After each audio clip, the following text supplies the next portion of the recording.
Hey guys, tonight we're curling up in a cold, drafty stone room surrounded by thick walls, the scent of burning peat and the quiet creaks of timber under medieval moonlight.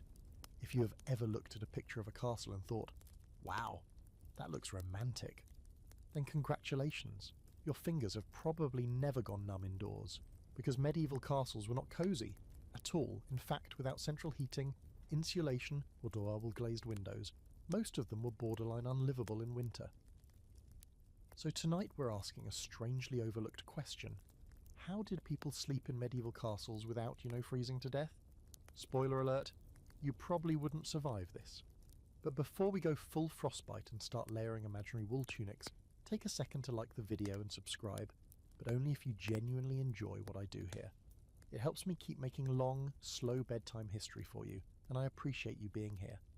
Also, what time is it where you are, and what city are you listening from? Always curious. Now, dim the lights, maybe turn on a fan for that soft background hum, and let's ease into tonight's journey together. You're standing at the entrance of a medieval stone fortress, let's say somewhere in northern England, maybe around the 13th century. The wind howls off the moors, the sky is gunmetal grey, and you're wearing, well, hopefully something woolen. As you step into the gatehouse, the air inside doesn't change much. That's the first thing people don't realise about castles. They're cold inside, colder sometimes than it is outside. Those thick stone walls, great for withstanding a siege, not so great at trapping heat. Castle builders prioritised defence over comfort. The stone was quarried locally, heavy, rough and often wet when freshly laid. In winter it absorbed cold like a sponge, and since most windows were basically glorified arrow slits, or, if you were fancy, covered in thin animal horn or oiled parchment, there was nothing resembling real insulation. No cosy alcoves, no soft drywall, just raw, brutal masonry from floor to ceiling. So the real question becomes not, how warm was it in there, but how the heck did anyone get any sleep at all? Let's head up a narrow spiral staircase, your torch flickering against the stone, and find your chamber. If you're lucky, red, noble, you might have a room to yourself, sort of. The bedchamber was often attached to the solar, a semi-private living space for the lord's family, but it wasn't exactly a sanctuary. Cold drafts still slid through cracks in the stone. Mice scrabbled behind wooden panelling if there was any. And at night, the temperature could easily drop below freezing. And yet people managed, because they had to. Life wasn't about comfort, it was about survival. You adapt. Even in the grandest castles, rooms were designed for function, and that function was not feeling like a warm hug. Take Caernarfon Castle in Wales, massive, impressive, utterly chill-inducing. Rooms there were so frigid that nobles travelling from southern regions demanded extra servants just to haul in bedding and cloaks. Your breath fogged the air indoors. Stone fireplaces lined some walls, yes, but they were inefficient at best and dangerous at worst. We'll get into that later. Now imagine you're a castle servant. You're not sleeping in a chamber with a fireplace. You're on a pallet in the great hall, maybe curled near the hearth if you're lucky, with 5 other people snoring beside you. One of them kicks, one of them mutters in Latin, and your blanket smells vaguely like goat. Welcome to the Middle Ages, and yet for all this, people developed routines, systems, tricks, and the central trick was, don't sleep alone. Warmth came from proximity, whether it was your family, your servants, or just a few dogs who weren't above snuggling for body heat. Personal space wasn't a thing. If anything, it was considered foolish to sleep by yourself unless you had a roaring fire, heavy drapes, and a bed stuffed with goose feathers. Speaking of which, the bed was a big deal. Even the simple wooden frames of poorer folk were raised off the ground, not for aesthetics, but for survival. Cold air settles. Sleeping on the floor meant courting frostbite, and in castles, the floor was often bare stone, maybe covered with rushes or straw that was swapped out when they became too rank with, well, medieval life. Now, we can't talk about this without noting one of the most uncomfortable realities of medieval sleep. People just accepted the cold. There wasn't really another option. Cold was part of the air you breathed, the walls you leaned against, the beds you crawled into. To them, it was simply life, and they didn't sit around saying, gosh, it's chilly in here. They layered up, shared body heat, and figured out where the wind came through the stone so they could block it with something. Animal skins, draped wool, even their own cloaks. Here's a quirky fact for you. Some castle occupants reportedly slept with heated stones wrapped in cloth tucked under their bedding. Think of them like proto-hot water bottles, except they had to be heated in the hearth, carried carefully, and replaced before they cooled. And yes, sometimes they cracked and leaked soot or worse, but that was a small price to pay for not freezing solid by dawn. Now, what's debated among scholars, and this one's juicy, is just how cold it really was in some of these castles. Some argue that upper chambers stayed reasonably warm thanks to fires and tapestries. Others believe the chill was inescapable, and that most comfort came from mental fortitude, not actual temperature. The truth is probably somewhere in the middle. Some castles, especially later in the medieval period, had semi-insulated areas. Others, basically unheated bunkers with better views. So here you are, lying back on a mattress of straw, feathers if you're noble, listening to the slow crackle of fire and distant hoot of an owl. You're wrapped in 2 cloaks, wearing every layer you own, and someone else's toes are pressed against your shin. It's cold, but you're alive, and somehow asleep. You shift under the weight of rough wool blankets, and as the wind moans outside the castle walls, you start wondering what exactly you're sleeping on. Not just in or under, but literally what your body is pressing against right now. Because your mattress, unlike anything you're used to in the 21st century, is not full of memory foam or inner coils. It's probably full of straw. Or, if you're a bit fancier, feathers. But let's not get ahead of ourselves. Bedding in medieval castles followed the strict lines of the class system. Like pretty much everything else, if you were a noble, you got the softest, warmest, most labour-intensive sleeping setup. But even then, it wouldn't come close to what we'd consider comfortable today. You lie back, listening to the low snap of the fire, and try to imagine the construction of what's holding you up. First, the base. For most people, the mattress was a simple sack. Think a big pillowcase, stuffed with straw, rushes, or hay. You'd fluff it up, lie down, and maybe you wish you hadn't, because straw shifts. It pokes, it gets lumpy, it moulds if it gets wet, it harbours insects. But it's what you've got. And if you're lucky, it's cleanish and freshly stuffed. Not the same flattened husk that's been reused for a year and smells faintly of the stable. Now, if you're rich, and let's say tonight for fun you are, you might get feathers. Goose feathers were the preferred filler for noble beds, but duck or chicken feathers could do in a pinch. The feather-stuffed mattress, called a palliasse, would be laid atop a wooden bed frame raised off the ground. This keeps you warmer, yes, but also helps avoid those oh-so-charming castle rats that skitter across the floor at night, sniffing for crumbs or cosy corners. Next comes the bolster, a long, firm pillow that runs the width of the bed. It props you up slightly, helps with posture, and sometimes separates bedmates if you're not quite feeling the whole share body heat thing. After that, sheets, if you had them. Linen sheets were a luxury. They were painstakingly woven and washed, usually with lye and river water, then dried on hedges or grass, leaving them sun-bleached but still pretty scratchy. The average peasant or servant probably skipped sheets altogether. Too expensive, too fragile. The blanket situation, though, that's where things get serious. You could pile them on thick. Wool, more wool, layered cloaks, sheepskins, and if you were really fancy, imported textiles like Flemish cloth or dyed coverlets. But again, wealth was everything. Your lord might be wrapped in a brightly dyed woolen blanket with embroidery along the edges, while your servant is curled up under a thin layer that might have once been a curtain. And it wasn't just what you slept on or under, it was also where. You might think of a bedroom as a private space, but in castles, rooms were often multi-purpose. The main chamber could double as a receiving room, a workspace, or even a dining area during colder months. That meant your bed wasn't just for sleeping, it was a throne, a statement, and yes, a battlefield against the cold. Let's talk about the fringe fact of the night. In some cases, nobles didn't even sleep on their beds alone. Not just because of spouses, but because they often brought in guests, not those kinds of guests, though that happened too. More like important visitors, children, and even close servants who stayed nearby in case they were needed. The bed was big, crowded, and often noisy. Imagine falling asleep while someone 3 feet away snores like a warhorse. There's also the question of bedding maintenance. How do you clean all this stuff without a washing machine? Well, you don't, or at least not often. Feathers were expensive and delicate, so the mattress was rarely cleaned, more likely just aired out. The outer bedding could be washed seasonally depending on access to water, soap, and free labour. And of course, bed linens were status symbols, clean ones especially, so people showed them off, literally paraded them around. Look at my dazzlingly white sheets, they seem to say, and know that I am better than you. But don't assume peasants just slept in filth.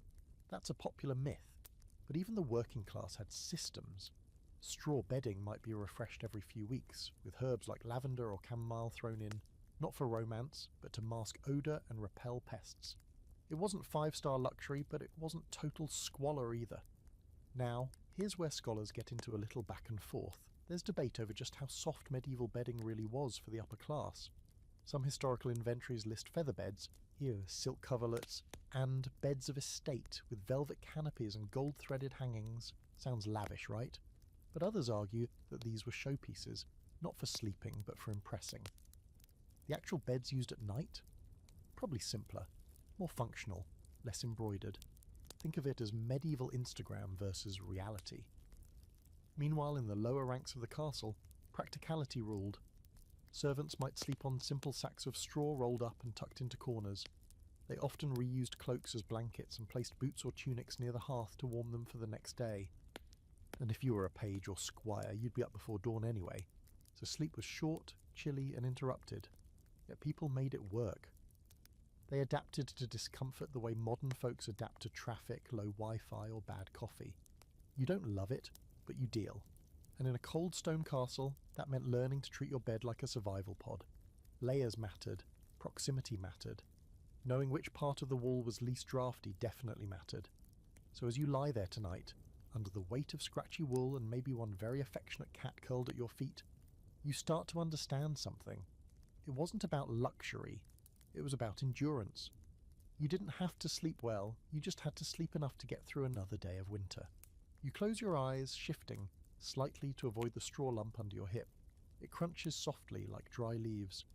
Outside, the wind hasn't let up, but your little cocoon, however primitive, is holding its own. Somewhere down the corridor, a door creaks. You stir under your heap of wool and feathers, eyes still half closed, and you realise something. You're not alone. Not in the spooky castle ghost way, though yes, we'll get to that later, but in the very literal, practical sense. Because in a medieval castle, sleeping was rarely a solitary activity, especially for the lower ranks. Welcome to the Great Hall crash pad, where rest isn't private but communal, noisy, and weirdly social. The Great Hall is the heart of the castle. By day, it's a bustling centre for meals, music, and business. But at night, it transforms. Torches dim, hearth embers glow, and suddenly it becomes a bedroom for dozens of people. Imagine sleeping in your office conference room after clearing off the table and tossing down a blanket. That's basically the vibe. You roll off your makeshift bedding and take a look around. The rushes on the floor, scattered hay, herbs, and sometimes old straw, are meant to soften the surface and soak up spills. In reality, they're itchy, probably damp, and may contain something that once belonged to a chicken. Still, they're better than cold bare stone. Servants, guards, kitchen staff, travelling minstrels. Everyone gets a spot in the Great Hall. Space is first come, first served, and if you're lucky, you've claimed a place near the fire. Not too close, embers can start cloaks smouldering, but close enough to feel some of the warmth before it fades around midnight. People bunch together. Feet stick out from cloaks. There's coughing, muttering, even the occasional dream shouting. It's like a giant human puzzle made entirely of snores, elbows, and woolen tunics. And yes, you're sleeping in your clothes. Everyone does. Night clothes exist, long linen shifts mostly, but they're reserved for the well-off or the meticulous. For everyone else, what you wore during the day is what you sleep in. Layered tunics, hose, maybe a cap to keep in the heat. It's not comfortable, but again, comfort isn't the point. Surviving the cold is. The lighting in the hall dims until there's just a glow from the hearth and a few guttering wall sconces. You pull your cloak tighter and lie back down, this time resting your head on a bundled-up tunic serving as a pillow. Someone a few feet away lets out a snort that echoes off the stone. You try not to laugh. Here's a quirky tidbit. Some castles kept their dogs indoors at night, not just for protection, but for warmth. If you're on good terms with the kennel master, you might get a hound to curl up beside you, radiating blessed body heat.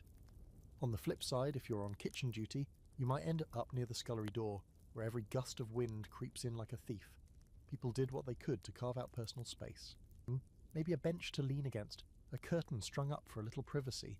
But in the Great Hall, privacy is relative. You can hear everything, the crack of someone's joints as they roll over, the soft fart of a dreamer nearby, the faint buzz of a noble upstairs shouting for wine, and yet this is normal, expected, even comforting in its own strange way, because you're part of a group and warmth means numbers. Now, there's a running scholarly debate about how much time people actually spent sleeping in the Great Hall. Some historians argue it was only the lowest servants or temporary guests. Others suggest it was common for much of the household to bunk down there, especially in winter when heating individual rooms was impractical. The likely truth, it varied. Big castles with more resources could afford to house servants in attics or side chambers, but smaller or more utilitarian keeps, communal sleeping all the way. There's a rhythm to it. You start to doze, someone stokes the fire. A baby cries in the corner. Yes, even infants were bundled up and brought into the hall on cold nights, swaddled tight like burritos. The air smells like ash, wool and old stew. And under all that, something oddly earthy and human. A scent of shared existence, unfiltered.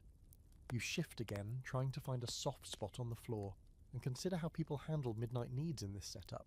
Quietly, mostly. Chamber pots might be tucked away behind furniture. Otherwise, it was a cold walk to the garderobe, the castle's privy.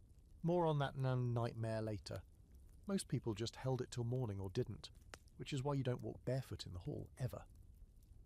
The Great Hall wasn't just for lower-ranking folks, either. During festivals or feasts, even guests of some status might be offered a place here, especially if all the chambers were full. Picture it. You show up to a grand banquet, eat your fill, drink 3 too many goblets of spiced wine, and then are handed a bundle of linens and told, good luck finding a warm spot by the wall. Still, even in its roughness, the Great Hall served a purpose. It was central, relatively safe, and crucially it held heat better than upper floors. Warm air rises, yes, but so does cold air sink at night through old wooden beams. Plus, being close to the kitchen and the hearth gave this part of the castle a small advantage when it came to not dying of frostbite in your sleep. Let's not pretend it was charming, though. This wasn't a slumber party, it was survival. The air might get so cold your breath fogged, and waking up meant stiff limbs and frozen fingers. But then you'd rise, shake out your cloak and start the day, because that was the expectation. No complaints, just routine. Now imagine the same scenario in summer.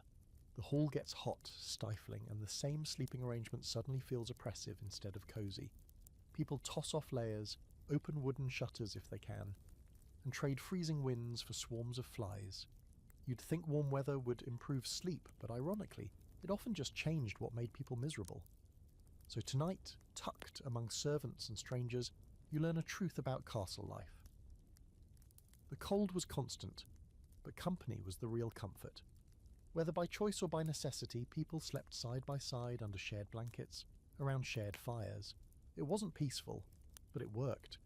And when someone rolls over and steals half your blanket, you just grumble, pull your tunic over your ears, and drift back to sleep. It's sometime just before dawn now, the kind of deep, silent hour when even the fire forgets to crackle. You've made it through the night in the Great Hall, though your back's a little sore and your foot's been nudging a stranger's boot for the past hour. But now let's take the stairs up, higher into the castle, past the archways and stone corridors where torchlight flickers against worn tapestries. You're heading to a very different kind of sleeping space. The private bedchamber of a lord or lady.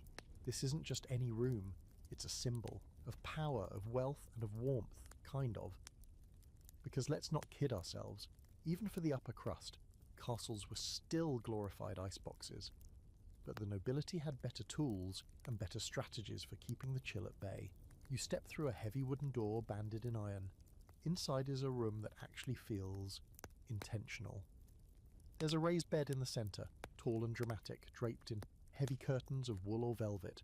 The walls are hung with embroidered cloths, not just for looks, but for insulation. Thick tapestries depicting religious scenes or family crests help trap body heat. A cosy workaround in a world without radiators. The bed itself is a bit of a marvel. Huge, for one. This isn't a twin mattress tucked in a corner.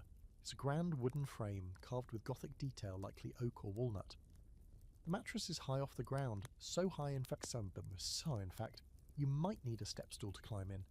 That's not excess, that's insulation strategy. Cold air hugs the floor, so the further away you are from it, the better your chances of not waking up with icicles on your eyelashes. The bedding is layered like a medieval lasagna. First, a straw mattress to act as the base, then a feather bed, soft and thick, followed by linen sheets, wool blankets, and possibly even fur coverlets. Rabbit, fox, or ermine, if you're extra fancy. And at the very top, the pièce de résistance, a canopy of thick fabric, drawn closed at night to create a microclimate of sorts. In the middle of a freezing room, this bed becomes a little heat bubble, a luxurious womb of warmth and status. You slide under the covers. It's dark, quiet. Maybe there's a low-burning brazier somewhere in the corner, or a small fireplace with coals that glow but no longer flame. The air is cold, but not bone-rattling. You curl your knees up and pull the blankets to your chin, much better than the rush-covered floor downstairs. Still, it's not just about warmth. This bedchamber is also a kind of throne room. Nobles didn't just sleep here. They conducted business, received close visitors, and occasionally held audiences. That bed, half of its function was symbolic. To be invited into it, literally or figuratively, meant intimacy, power, or favour. But even here, sleeping wasn't exactly luxurious by the modern standards. You'd still wear layers to bed, often a nightcap, sometimes gloves, maybe even boots if the floor was especially cold. And if your castle was particularly drafty, you might even wake up to frost on the inside of the window slits. Ever see your own breath in bed? Nobles did, regularly. Here's your quirky fact of the night. Sometimes servants would pre-warm the lord's bed using heated irons or metal pans filled with embers gently swept between the sheets. Sounds fancy, right? Until you realise that if the pan slipped or wasn't handled carefully, it could literally set the bed on fire. Medieval luxury was always a bit flammable. Now, unlike the Great Hall, this chamber offered a measure of privacy. But not total isolation. Many nobles shared their bed with someone, not always a spouse. It might be a favoured courtier, a bodyguard, or even a high-ranking servant. Again, it wasn't always about intimacy. It was about heat, safety, and social ties. Bed sharing in this context wasn't weird. It was normal. There's an ongoing academic debate here too, whether noble chambers were truly private in the way we understand the word. Some scholars argue that these spaces were as much public theatres as sleeping quarters. Others claim that as castles evolved, the noble bedchamber became more secluded and intimate. But the reality, as usual, falls somewhere in between. You are alone, but never really alone. Let's pause for a sensory moment. The bed creaks faintly as you adjust. Outside the arrow-slit window, the wind moans over the battlements. You can hear it slipping through the narrow stone opening, even with a wooden shutter latched in place. The air smells faintly of ash, wool, and lavender, used often in noble chambers to mask the less glamorous castle scents. Your fingertips brush against embroidered linen. The fabric is coarse by modern standards, but beautifully made. You trace a little swirl in the stitching, something your lady's maid spent hours crafting by firelight. Even in this high-status cocoon, the cold is a presence. A shadow in the room, but it's held at bay, barely, by layers of cloth, clever architecture, and an entire domestic staff working behind the scenes to make this one room less unbearable than the rest. And about that staff, some would sleep just outside the door on pallets or benches, ready to be summoned. Others would rise before dawn to rekindle the fire, or lay out fresh clothing warmed by coals. A noble's sleep was serviced like a ritual, each layer of comfort built on someone else's labour. So you breathe in the darkness, warm beneath fur and wool, knowing you're insulated not just by fabric, but by the hierarchy that placed you here. Somewhere below, in the freezing great hall, your steward rolls over on his straw pallet, and across the courtyard, a stable hand pulls a horse blanket over his shoulders. But here, in the Lord's bedchamber, sleep comes softer. Not because the room is truly warm, but because everything around you has been arranged, strategically, carefully, and historically, for the illusion of warmth. You close your eyes and listen to the last crackles of the hearth, the faint stir of wind against the tower walls. Sleep doesn't just arrive, it's summoned, layered, protected. You're waking up now, or maybe you never fully slept, and the first thing you notice is a faint golden glow sneaking in from the window slit. The second thing, your nose is freezing, like truly freezing. The kind of numbness that makes you wonder if it's still attached to your face. And yet the rest of your body is warm, almost stifling under the weight of blankets and furs. You blink up at the ceiling of heavy wooden beams and tug the coverlet a little higher. Welcome to the magical world of canopy beds, a medieval invention that was part bed, Part fortress against the cold, at first glance a canopy bed looks like a status symbol. 4 tall posts, ornate carvings, rich fabrics, embroidered curtains, and yes, nobles loved showing off. But under all that flair was a clever piece of climate engineering. These beds weren't designed to be pretty, they were built for survival. You shift beneath the covers and run your hand along the edge of the curtain. It's thick, woven from heavy wool or velvet, and when it's drawn it transforms the bed into a warm, tented cocoon. The curtains trap body heat, block out drafts, and create a microclimate inside. The larger the castle, the colder the room, so the bed became its own tiny, self-contained room within a room. Think of it like a medieval sleeping bag, but one that weighs 300 pounds and takes 6 servants to assemble. The canopy itself, that flat roof above the bed, wasn't just decorative either. It blocked falling soot from the ceiling beams, because yes, sometimes rodents, dust, or even the occasional stone flake would fall from the roof. Imagine waking up to a bit of rat dander in your mouth. No thanks. As you lie there in your royal cocoon, it's worth noting that canopy beds weren't reserved for the elite alone. By the later medieval period, even middle-class households had simpler versions, maybe less ornate but still functional. A basic wooden frame, a linen canopy, and woven drapes could mean the difference between waking up refreshed or waking up half-frozen and grumpy. And while we're here, let's pull back the curtains, literally, and peek at one of the more curious facts about medieval beds. They were often shared. Even in noble households, it wasn't uncommon for multiple people to sleep in the same bed. Sometimes that meant a spouse, sometimes children, sometimes visiting nobility or even favoured servants. A big bed wasn't just luxury, it was strategy. Body heat was the most reliable source of warmth, and humans are basically portable furnaces when you get enough of them in one place. Here's your fringe fact of the evening. In some households, a canopy bed was passed down through generations like a family heirloom, not just for its value, but because breaking it down and moving it was such an ordeal. We're talking hundreds of pounds of timber, hand-forged brackets, velvet curtains with real silver thread. Transporting a medieval bed could take multiple carts and several people. And yes, if you were travelling, you might bring just the curtains and linens and borrow a local bed frame, or sleep on the floor and curse your own wealth for being so heavy. The scholarly debate here gets into questions of function versus status. Were these elaborate beds primarily practical, or were they just the medieval version of Instagram furniture? Some historians argue the canopies were primarily for show, exaggerated displays of wealth and lineage, particularly when embroidered with coats of arms or religious iconography.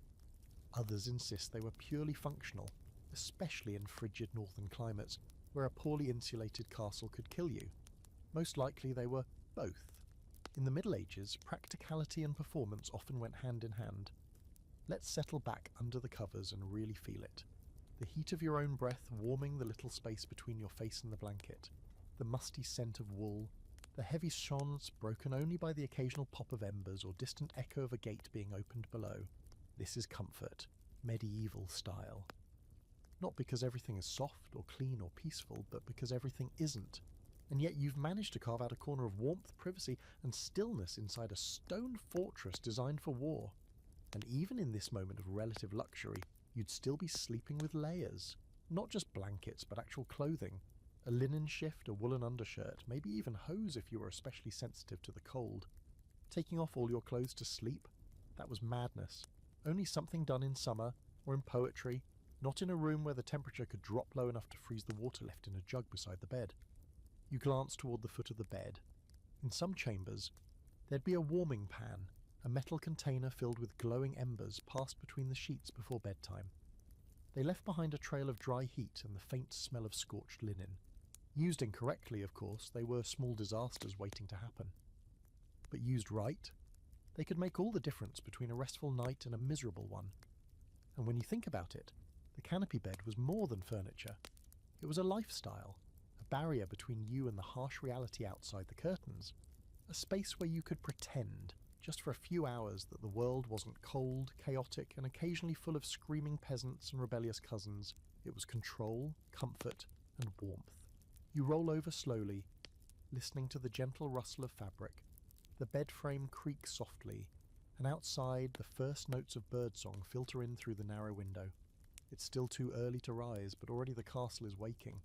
Somewhere down the hall a servant is stoking the fire. Another is dragging in a bucket of water, sloshing ice chunks onto the floor.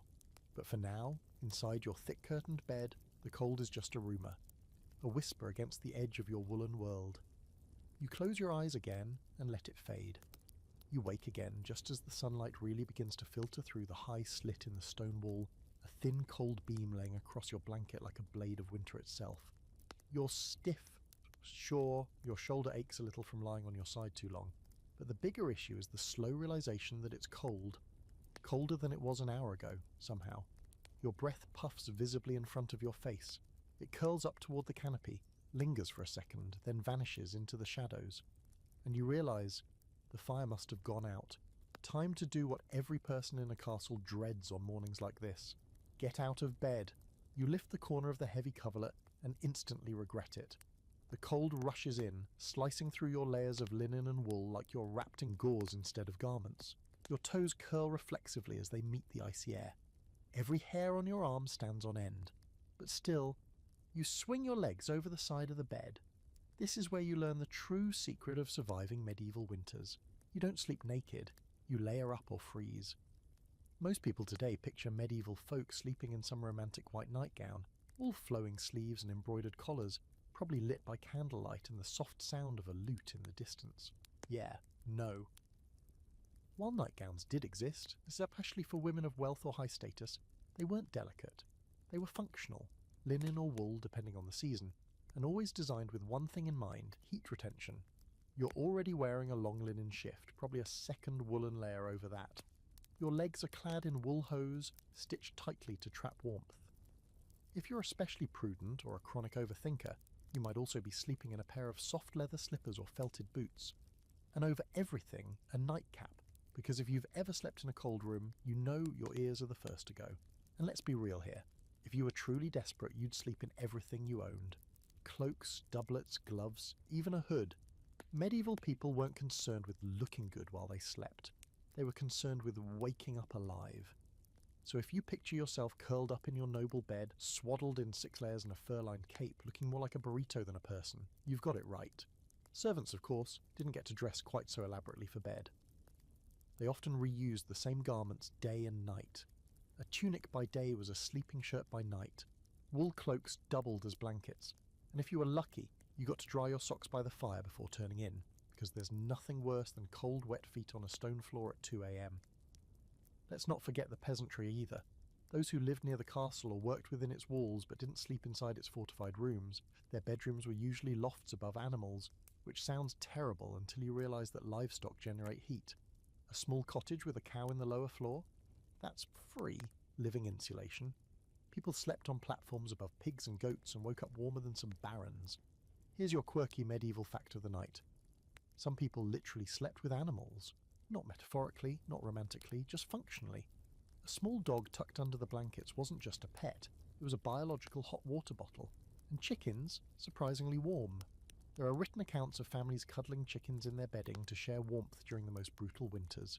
Think of it as the original weighted blanket, but feathered and sometimes noisy. Now, if you're wondering whether they ever overdid it with all this bundling, the answer is yes. There's a record of one English nobleman who wore so many layers to bed, including a leather belt for protection, that he had to be cut out of his clothing in the morning after he fainted from heat exhaustion.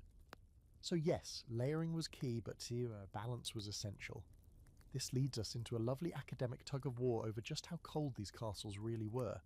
Some historians suggest that while the stone structures were drafty, the presence of tapestries, carpets and consistent fires kept them moderately livable, especially in well-staffed estates. Others argue that even the most extravagant castles were essentially giant refrigerators in winter, with isolated warm pockets that vanished the moment you left your bed or fire. Archaeological studies of castle walls and hearth placement offer evidence both ways. Some rooms were built with passive solar heat in mind, southern exposures, narrow windows, thick insulated shutters. Others were clearly designed by people who thought wind chill was a personality trait. But whether it was a bit nippy or actively trying to kill you, the outcome was the same. Medieval people dressed for bed the way you dress for a hike through the Alps. If you were poor, you learned how to survive it with what little you had. If you were rich, you threw money, servants, and firewood at the problem until you could fall asleep comfortably. Either way, sleep wasn't the luxurious Netflix and chill ritual it is now. It was a battle strategy, so here you are, finally up and out of bed, wrapped in 2 cloaks, your breath still fogging the air. You shuffle toward the brazier in the corner and give it a little poke with an iron rod. A few embers blink back at you, unimpressed.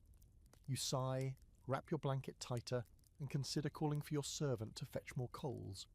But then again, they're probably still asleep on the cold floor outside your door. You peer out your narrow window. The courtyard below is covered in frost. A couple of guards are pacing in heavy fur capes, their boots crunching on the frozen stones. A stable boy leads a steaming horse across the cobbles, the animal's breath clouding in the early light. You're still groggy, still chilled to the bone, but you're up, and thanks to your linen shift, your woolen socks, and the dog-shaped furnace still curled at the foot of your bed, you're not frozen. Small wins in medieval terms. The chill doesn't fade, it settles. It follows you across the room like a patient shadow, slipping beneath doorframes and curling between the flagstones, never in a rush, just there. You know what you need now, fire. Not just a few leftover embers and hopeful body heat, but a full crackling blaze that could make you feel human again. You glance at the fireplace in your chamber, a grand, soot-streaked structure carved from limestone, and instantly realise why sleeping near fire in a medieval castle was a blessing and a gamble. You pad over slowly, wool-wrapped feet silent on the floor. The hearth is big. Bigger than it needs to be, really, nearly as tall as you are, with a wide-open mouth framed by sewn pillars and black as night inside from years of soot and smoke. It's out now, of course, just a few sleepy coals and the whisper of heat that once was. The ash is soft and fine, a grey snowbank waiting to be stirred. But before you do anything, let's talk about why this fireplace exists in the first place, and what medieval people had to contend with when using them. Fire was the number one way to warm a room, obviously, but it wasn't as simple as lighting a match and flipping a switch. Most castle fireplaces were shallow, with wide chimneys that did little to funnel smoke up and a lot to let wind and ash in. Some were poorly built, especially in older castles, designed more for grandeur than efficiency. Others had clever draft systems and hoods meant to channel smoke, but the truth? Even the best fireplaces were temperamental. You stir the ashes with an iron poker, trying to coax a little life from the coals. There's a faint glow, but not enough to light your socks on fire. Yet. You know from memory there should be a small stack of kindling tucked into a nook beside the hearth. Birch twigs, a few dry pine cones, maybe a sliver or two of hardwood that burns slow and hot. You add it gently, watching smoke curl upward in a lazy spiral. Here's where the romance ends. Fireplaces in castles were incredibly dangerous. Most weren't lined with modern fire brick, and chimneys could clog with soot, sometimes catching fire themselves. Sparks could leap out and land on a wool rug, a hanging tapestry, or, more horrifyingly, on your bed curtains, which, by the way, were often the most flammable objects in the room. Imagine being cocooned in a velvet-lined dream nest and waking to find the whole thing ablaze. Quirky fact time. One noblewoman in the 14th century actually survived such an incident by rolling herself in her bedsheets and flinging herself down a spiral staircase. She lived. The bed, however, did not. So despite the obvious benefit of warmth, people treated fire with suspicion. It was essential, but not to be trusted. Fires were rarely left unattended. If you were rich, you had servants whose job it was to tend it throughout the night, gently feeding it wood or adjusting the embers to keep the room temperate without triggering a full-blown inferno. If you were not rich, well, you slept lighter. This leads us to one of the more debated aspects of castle life. How often did people actually have fires in their bedrooms? Some historians argue it was reserved for the wealthiest nobles, and even then, mostly in winter. The cost of wood, the danger, and the labour involved made it impractical for daily use. Others believe that fireplaces were common in private chambers, especially in colder climates, and were used regularly, albeit with caution.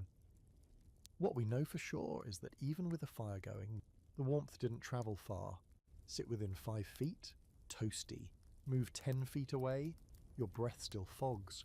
These fireplaces radiated heat unevenly, and that they lost much of it up the flue, which is why furniture in a noble's chamber was often grouped close together in a tight strategic circle around the hearth, and why beds were placed in corners, not for privacy, but to avoid the worst drafts.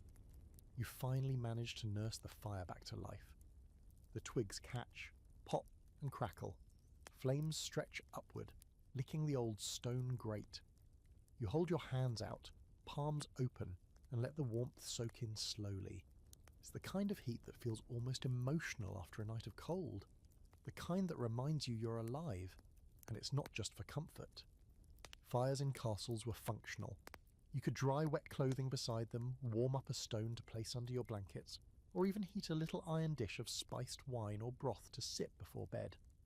You couldn't cook in your bedroom fire, but you could gently reheat something brought from the kitchen, assuming a servant was kind enough to risk the icy corridors to bring it. Some castles had central heating systems of a kind, hypocausts borrowed from ancient Roman designs, that funneled hot air under floors or through walls.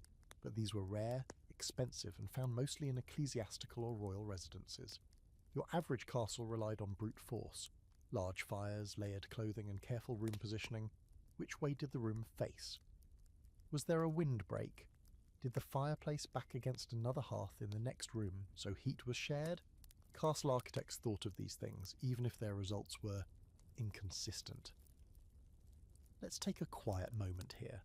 You sit beside the fire, the stone floor cold against your ankles, the flames flickering orange and gold against the chamber walls.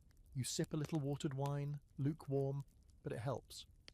Outside, the wind rattles the shutter. Inside, the room breathes again, slowly, warmly. You remember last night, the bed curtains, the layers, the frozen breath. And now, this tiny pocket of heat you've managed to summon feels like a miracle. The kind of miracle that involves dry wood, decent kindling, and a bit of luck. This was medieval life, not glamorous, not romantic, just a series of little battles against discomfort, fought with ingenuity and stubbornness. The fireplace wasn't just an architectural detail, it was a lifeline, a dangerous, flickering, smoke-scented lifeline that could either save your night or burn down half your chamber. Still, you sit close, closer than you probably should, because warmth is addictive. And right now, it's the most luxurious thing in the world. The fire crackles, spitting the occasional ember that you gently nudge back with the poker.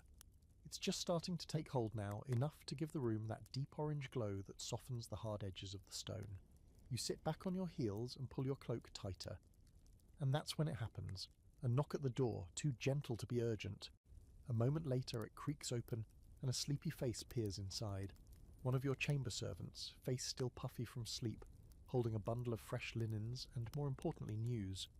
"My lord," she says, "the steward requests your presence at breakfast." You nod, wave her in, and what you don't say is thank the gods someone else was warm enough to wake up first. As she shuffles about the room, pulling back the curtains from the bed, laying out a clean tunic, you glance toward the hearth. Another day, another frost. And just before the servant leaves, you notice what she's doing, setting up a low, straw-stuffed pallet near the foot of your bed. That's where she slept last night, on the floor, near the door, in case you needed anything in the night. And just like that, you're reminded of another strange truth about sleeping in medieval castles. People didn't sleep alone, not even the ones who slept alone. Because in this cold, cavernous world of stone and wind, warmth meant people, and in the absence of people, you might as well be sleeping outside. Let's talk about bed sharing. It wasn't just about comfort. It wasn't about affection. It wasn't even always about status. It was about not dying of exposure.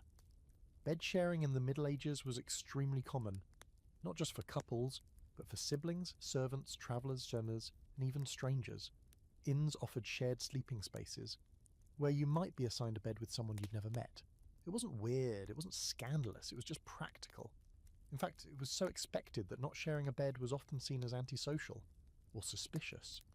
In castles, noble families often shared beds with younger children, especially in winter. Servants shared with one another in shifts, sometimes 3 or 4 to a mattress, and personal attendants, they might sleep on a nearby bench, stool, or fur rug, close enough to hear their master breathe, and just far enough not to make it awkward. You glance again at the pallet near your bed and try to imagine sleeping there, and it's thin, barely padded, but placed close to the wall where there's less draft. The servant probably curled up with a cloak and maybe a hot stone wrapped in cloth, one of those little medieval tricks passed down through generations. You know what it's like to sleep beside someone like that. The warmth slowly building between your bodies, the space under the blanket becoming its own private furnace. And here's the thing, people embraced it. The medieval mind didn't draw sharp lines between intimacy and practicality. Sharing a bed wasn't an invitation for anything beyond survival. Sure, sometimes romantic liaisons happened, But so did arguments, stirring, kicking, and blanket theft. People learned to live together in close quarters because they had to. Heat was a team sport. Want a strange little fact? In some noble households, even ambassadors or royal guests were offered a spot in bed with the lord or the lady of the house, not as a romantic gesture, but as a sign of trust and political alliance. Nothing said we're on good terms, quite like snoring shoulder to shoulder under the same fur coverlet. And among the lower classes, bed sharing was downright ordinary. A peasant family might all cram into a single bed in the winter. Parents, children, and sometimes even livestock. Not because they lacked beds, though they often did, but because spreading out meant spreading the heat too thin. Huddling together was the smart option, the only option. Of course, not everyone was thrilled about it. There are old letters and records of people complaining about their bedfellows, about how much they moved, talked in their sleep, hogged the blankets. There's even an account of a young nobleman refusing to share a bed with a knight he considered too sweaty and impolite. That said, he ended up sharing anyway. The cold doesn't care about your standards. Now here's a little academic debate to warm your morning. Some scholars argue that bed sharing in the medieval period wasn't just common, it was central to understanding medieval social bonds. Sleeping beside someone, they say, was a form of trust, even the power. A lord who let a servant sleep in the same room or in the same bed was signalling closeness, dependence, or favour. Others argue that it was purely logistical. Too few beds, too many bodies. The truth, probably both. Like most things in history, meaning layered itself over necessity. You pull your cloak tighter and wander down the hall still thinking about it. Somewhere in another wing, servants are stirring, and you can hear the clatter of pots, the low drone of conversation as people start their day. You pass an open door and catch a glimpse of a knight still half asleep in his chamber, sharing a narrow bed with his squire, both of them snoring in opposite directions. It's not unusual. No one comments, no one cares. You reach the stairs and feel a sudden gust of cold, updraft from the lower levels maybe. You quicken your pace, holding your hands to your face like a makeshift heater, and all you can think about now is how you'll get through another freezing night tonight, and the next, and the next. But at least you'll have a bed. Maybe even someone in it with you. Maybe not by choice, but by strategy. Because if there's one thing the Middle Ages understood, it's that surviving winter wasn't about space or solitude or luxury. It was about shared warmth, the kind that came from bodies, breath, and the knowledge that you weren't facing the cold alone. By now you've made it to the lower hall, your boots thudding softly on the worn stone stairs, and as you walk past the narrow windows that glow with the pale light of morning, you start to feel it, something subtle and instinctual. Not just the cold, which is ever present, but the way the day feels different now. This isn't a world run by clocks and alarms. No sunrise alerts, no 7 a.m. meetings, no to-do lists scribbled onto glowing screens. Instead, the rhythms of medieval life, and of medieval sleep, are ruled by something much older and much simpler. The sun. You've probably heard the phrase, going to bed with the sun. But in the Middle Ages, it wasn't just poetic, it was practical. Candles were expensive, firewood wasn't infinite, and artificial lighting, when it existed, was smoky, dim, and often more trouble-bills than it was worth. So when the sun dipped below the horizon, people wrapped up their day and settled into the long, slow unravelling of the night. No late-night screen time, no scrolling until your eyes hurt, just the natural fade from light to dark, and with it, a slow return to stillness. You step into the solar, the upper room used by the lord and his family, and find it quiet. The fire has been banked, the tapestries hold in what warmth they can. A maid is sweeping up the rushes from the night before, and the smell of crushed lavender rises from the floor. In the stillness you realise that sleep itself, how people did it, was different then too. Here's the weird part.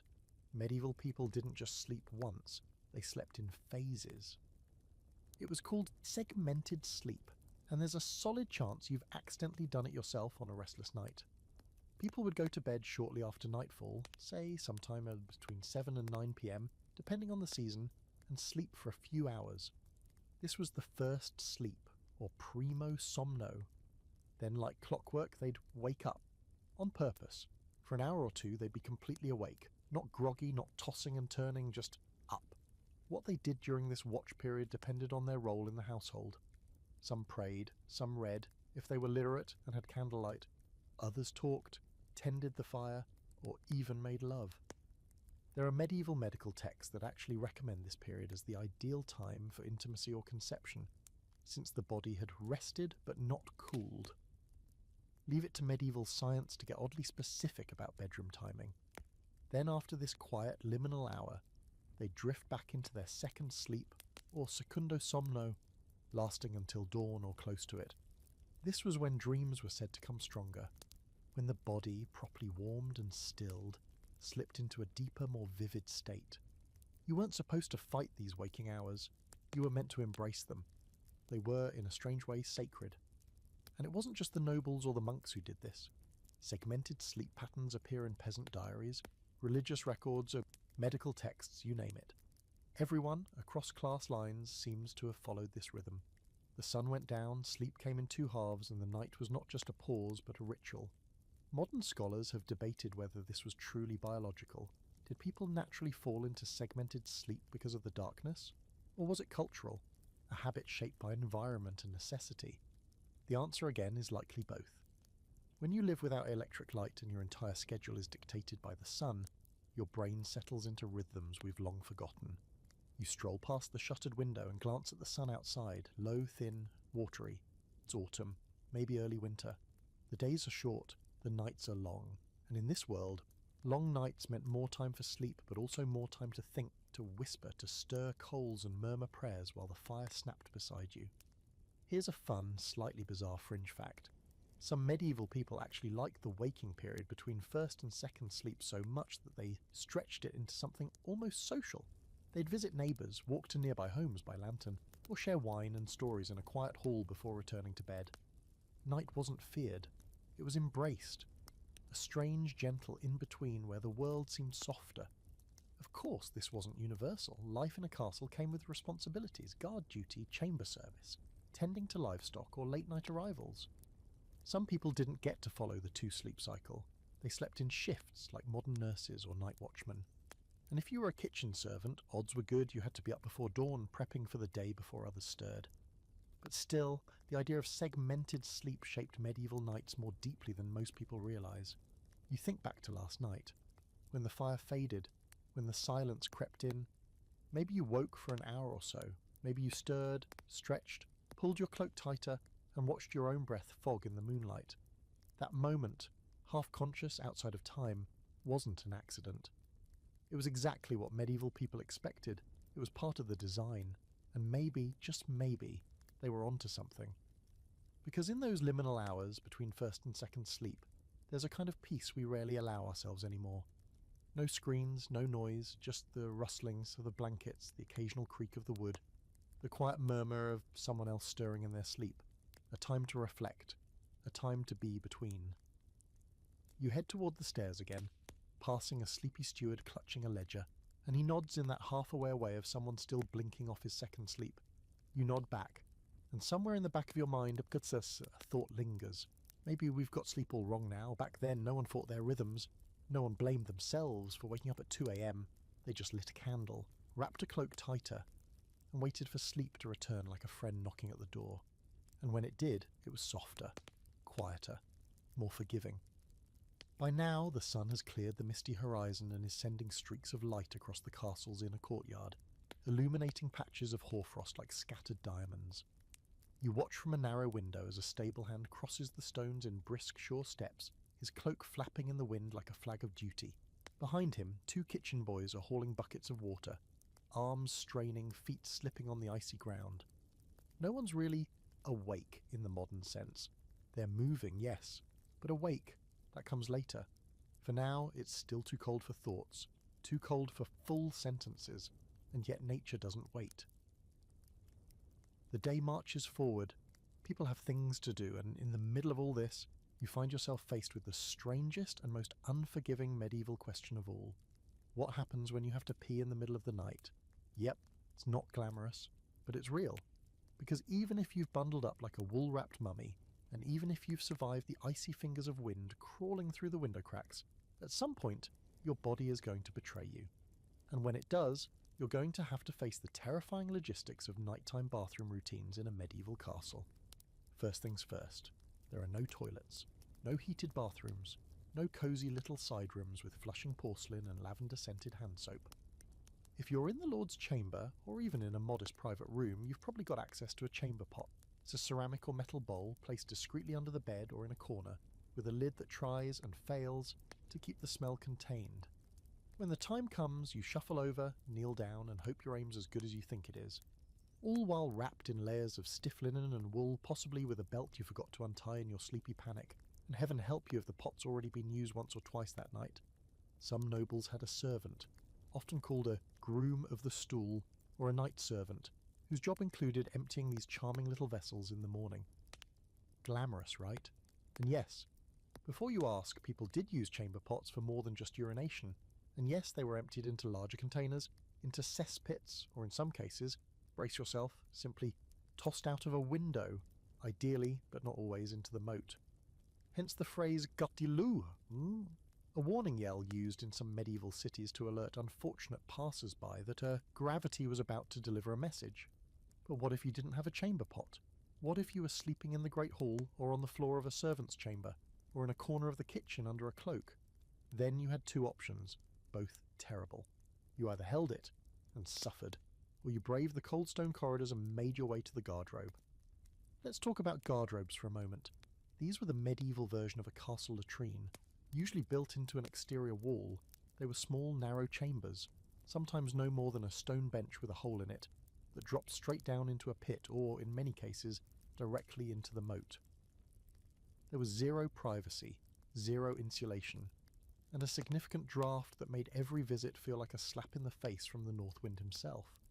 Some guardrobes were communal, others were attached to noble chambers, but all shared one thing in common: they were awful.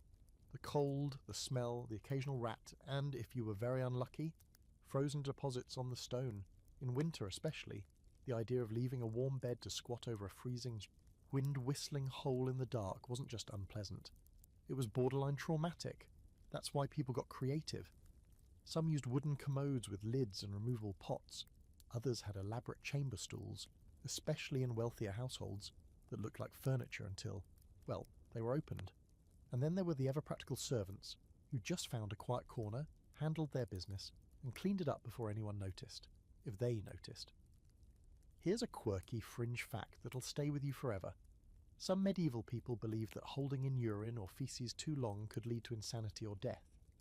Not because they understood bladder infections, mind you, but because of medieval medical theories about the four humours.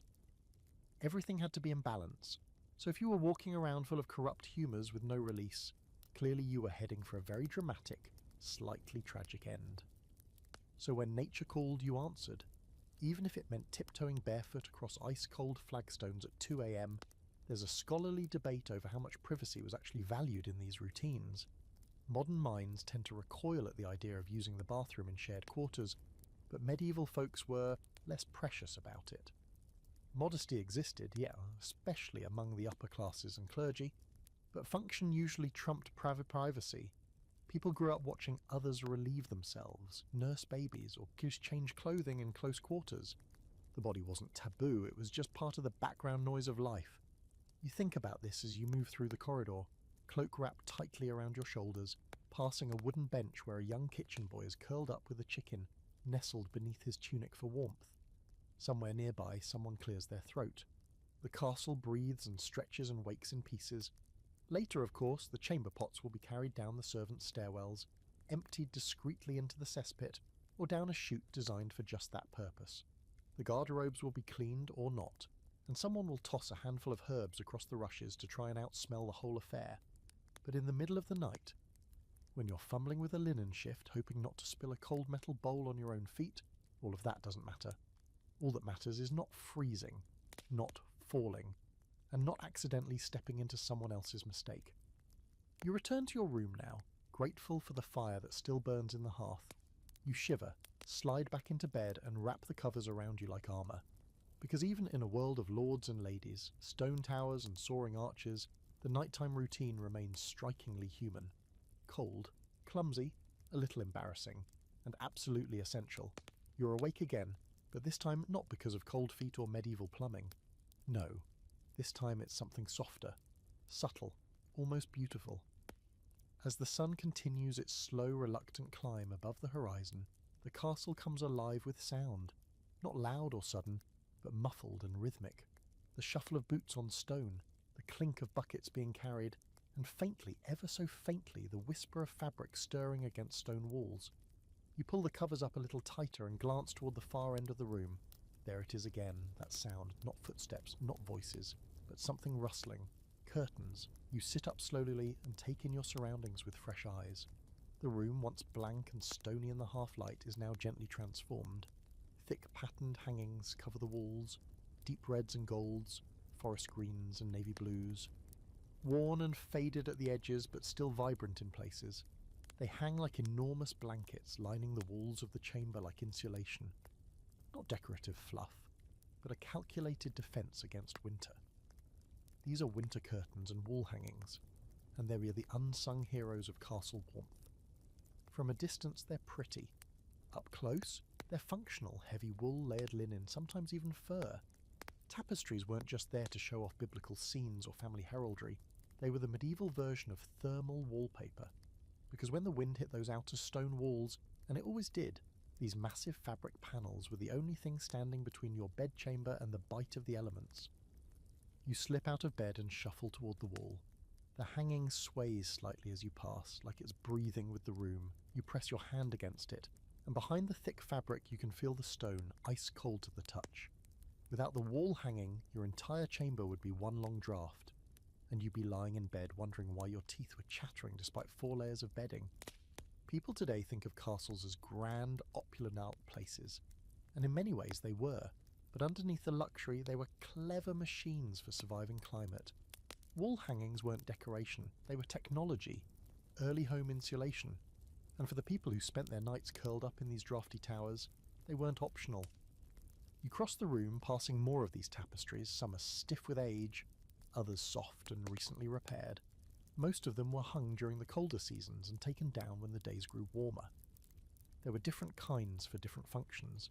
A thinner, decorative tapestry might live above a hearth or behind a chair, but the serious ones, the winter curtains, those were backed with wool or fur, sometimes even leather, and hung along exterior walls, windows, and draft-prone corners. Sometimes they were suspended on rods, sometimes tacked directly into the stone. In a few wealthier households they were custom-sized for each room, trimmed with velvet or dyed with rare pigments, reds made from crushed insects, blues from lapis lazuli. And yes, that meant some of these glorified blankets were worth more than a peasant's yearly wages. But let's not get distracted by price tags. What mattered was that they worked. Here's a fun fact to toss into the cosy mix. There were even specific textiles known as arras, named after the French town famous for their production, which were so synonymous with wall hangings that Shakespeare himself would later use the term. You might remember the infamous scene in Hamlet where Polonius hides behind the arras. What he was hiding behind was a heavy wool tapestry. Possibly wool, definitely draft resistant. Not the worst place to eavesdrop, or get stabbed apparently. But wall hangings weren't just for nobles.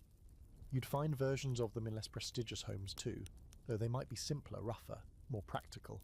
In a castle kitchen, for example, you might find an old wool curtain nailed over a doorway to keep heat from escaping. In a servant's chamber, perhaps a patched-up old tapestry covered the single window, keeping the wind from whistling straight into the room. Function over form, always. And while they did their job, wall hangings also played another role, quiet. A stone room echoes. It amplifies. Conversations, footsteps, arguments, even on prayers, everything bounces off the walls like a voice in a cave.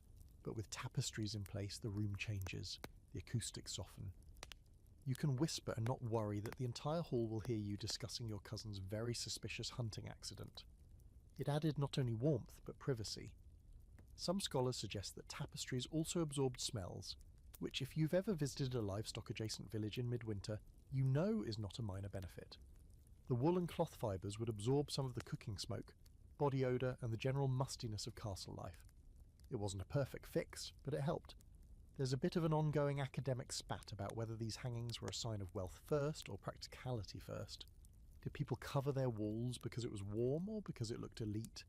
The answer, like most things in medieval life, is yes. If you were rich, you showed off, but you didn't show off with something useless. You picked a status symbol that also kept you from freezing.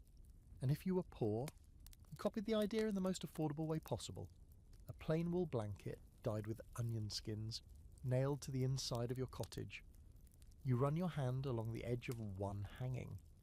It's old, edges fraying, embroidery half faded, but there's something comforting about it. A textile that's seen generations of sleepless nights, harsh winters, secret conversations, and maybe a few things you're better off not knowing about. You step back toward the bed and let the curtain fall still behind you. The room is warmer now, not because the fire is stronger, or because the sun has suddenly decided to be useful, but because the walls are wrapped in something ancient and thoughtful. Cloth armour against the cold, and when night falls again, and the wind howls over the battlements and under the door, you'll be glad those hangings are there. Holding the warmth, holding the silence, holding the night at bay. You spend the day as best you can, layered in wool, avoiding the worst of the drafts, eating hot porridge that's somehow both too thick and too thin at the same time, and now the sun is falling once more, slipping behind the battlements in that lazy, golden way it does in winter. The temperature begins to drop again, not all at once, but steadily, as if the air itself is exhaling, and with it, the castle shifts. The servants move faster, torches are lit, heavy doors are pulled shut, and quietly, without announcement, the building begins preparing for the night ahead. You've made it back to your chamber, tugging your cloak tighter around your shoulders. The fire is already going. It's not roaring, but someone's clearly thought ahead and laid it with care. You feel the heat before you even see the flames, and as you glance toward the door, you notice something else. A small bedroll just to the side, low to the ground, right next to the threshold. A little nest of straw, a thin blanket, and a shape curled beneath it, breathing softly. Your servant. You stand still for a moment, watching the subtle rise and fall of their body. They're sleeping there not because there wasn't room elsewhere, but because it's their job, because this is what servants often did in castles, sleep by the door like quiet sentinels, half resting, half waiting. It's one of those small unspoken systems of medieval life. Nobles had bedchambers, nobles had beds, but they also had attendants, pages, chambermaids, squires, who stayed close by, often within arm's reach. Not for companionship, and not always for warmth, but for function. If you woke in the night in need of more blankets, a warm drink, or to be reminded what day it was, they were there. If the wind blew open a shutter or a rat scurried too close to your bed, they'd hear it before you did. Their presence was expected, constant, and rarely acknowledged. They weren't always in the room, of course. Some nobles preferred solitude, or at least the illusion of it. But in colder months, especially in draft-prone towers and chambers high in the castle, sleeping by the door wasn't just convenient, it was strategic. Servants, by sleeping near entrances and stairwells, acted as living insulation. They blocked cold air, they buffered sound, and, if the worst happened, if there was an intruder, a fire, or a sudden illness, they were the first to react. You move across the room, soft steps on old wood, and add a log to the fire. It sparks, pops, and sends a brief wave of warmth up your arm. Your servant doesn't stir, they're used to this, used to noise, to footsteps, to waking instantly if their name is whispered. There's something strange about it, isn't there? In modern life, the idea of someone sleeping beside your door would feel invasive. But in a castle, it's security, it's structure, it's trust. And in a world with no electric lights, no intercoms, no cell phones, proximity was everything. Help had to be within arm's reach, otherwise it might as well not exist. Let's be clear, these sleeping arrangements weren't luxurious. The servant's bedroll is thin, their blanket little more than a cloak with pretensions. If they're lucky, they have a sheepskin or wool pad underneath them. If they're really lucky, the wind doesn't slip through the door tonight and rattle their bones until morning. But even so, there's a certain honour in it, a role to play, to be the quiet watcher, the last line between noble comfort and whatever the cold might carry in. Now for your curious medieval tidbit of the evening. Some households went even further with this arrangement. In certain royal courts there were rotating shifts of chamber attendants who would sleep in the room but never sleep fully, dozing lightly in chairs or on cushioned benches with one eye open and one hand on their belt dagger. They were known to sit upright, barely covered, because lying down implied they might really fall asleep, and that wasn't acceptable. And if you think this kind of human surveillance sounds intense, you're not wrong. But when you live in a world where most deaths happen in the night, by illness, by fire, by surprise attack, you start to value those silent figures curled up by your door, more than all the furs and featherbeds in the world. There's a small scholarly debate about how common this practice was across Europe. Some argue it was mostly a high-status phenomenon, something seen in royal or aristocratic households with a surplus of staff and ceremony. Others suggest that even modest castles or manors had at least one retainer sleeping near the master's chamber during coldest seasons or times of unrest. Regardless, the image is clear. In the still hours of the medieval night, someone was always awake, or almost awake, always listening, or always ready. You sit back on your own bed now, the firelight flickering across the ceiling. You glance again at the door. The servant has shifted slightly, turning over and tugging the blanket tighter around their neck. You don't say anything. You don't need to. The night deepens. Elsewhere in the castle, similar scenes unfold. In the great hall, a steward curls on her bench beneath a moth-eaten tapestry. In the kitchens, a scullery maid sleeps beside the hearth, warming her toes in the ashes. In the tower above you, a guard leans against the stone, nodding between patrols, his breath fogging in the moonlight. And just outside your chamber, between you and the hallway where winter rides the draught like a thief, one silent figure lies still. You'll sleep well tonight, not just because of the fire, not just because of the blankets or the thick curtains holding the cold at bay, but because someone else is keeping watch. You wake up slowly, groggy, limbs stiff, breath misting into the early morning cold, and before you even move, you feel it again. That familiar ache in your toes, the creeping chill working its way down your spine like a dripping icicle. You blink at the ceiling beams overhead and sigh. Another day, another low-level battle with the weather. But as you slowly sit up, shaking the sleep from your limbs, something occurs to you. Through every section of this frozen medieval experience, from rush-strewn floors to roaring hearths to bed-sharing body heat, one humble material keeps showing up. Not silk, not velvet, not even fur, but something less glamorous and infinitely more useful. Wool. Yes, plain, scratchy, miracle-performing wool, the true unsung hero of the Middle Ages. You might think of it as just the sad cousin of cashmere or that thing your grandma knit into uncomfortable sweaters. But here, in this stone-cold castle where survival is a daily strategy, wool is everything. From socks to blankets to sleeping tunics, wool isn't just a textile, it's a lifestyle. You stand now, feet hitting the stone floor with a little jolt, and the first thing you do is reach for your chausses, tight-fitting woolen hose that you awkwardly wrestle up each leg like medieval yoga pants. They're stiff, they're itchy, and they have a distinct smell that suggests they've been worn 1 or 10 too many times without a proper washing. But they're warm. Gloriously, functionally warm. And that's enough. Next comes the undertunic, also wool, then the overtunic. Guess what? Wool. You throw on a cloak, thicker, darker, slightly damp from yesterday's walk to the stables, and again, yes, wool. The only part of your ensemble that isn't wool is the leather belt you cinch at the waist and the thin linen shirt underneath that barely qualifies as insulation. Everything else? One big wearable sheep. And you're not alone. Wool is everywhere in the castle. The bed linens are wool, the tapestries lining the hallways, wool, the blankets thrown over the backs of chairs, wool again. It's not just about material, it's about survival. Wool has this magical quality. It stays warm even when it's wet. And let's face it, in a world without central heating or dryers or weatherproofing, everything is always just a little bit wet. You walk out of your chamber and head down a side corridor, the wool of your cloak brushing against the stone wall. The torches aren't lit here yet, and it's just cold enough that your breath trails behind you in little clouds. Passing a small room used by the castle laundress, you hear the unmistakable slap of wet cloth being beaten against a board. Brave soul, it's barely dawn and she's already working with freezing water. You make a mental note to thank her, or at least nod at her like a normal, emotionally restrained noble. Here's a strange little fact that might make you appreciate your socks a bit more. Wool was so essential that laws were actually passed to protect its production. In England, the wool trade was the backbone of the economy for centuries.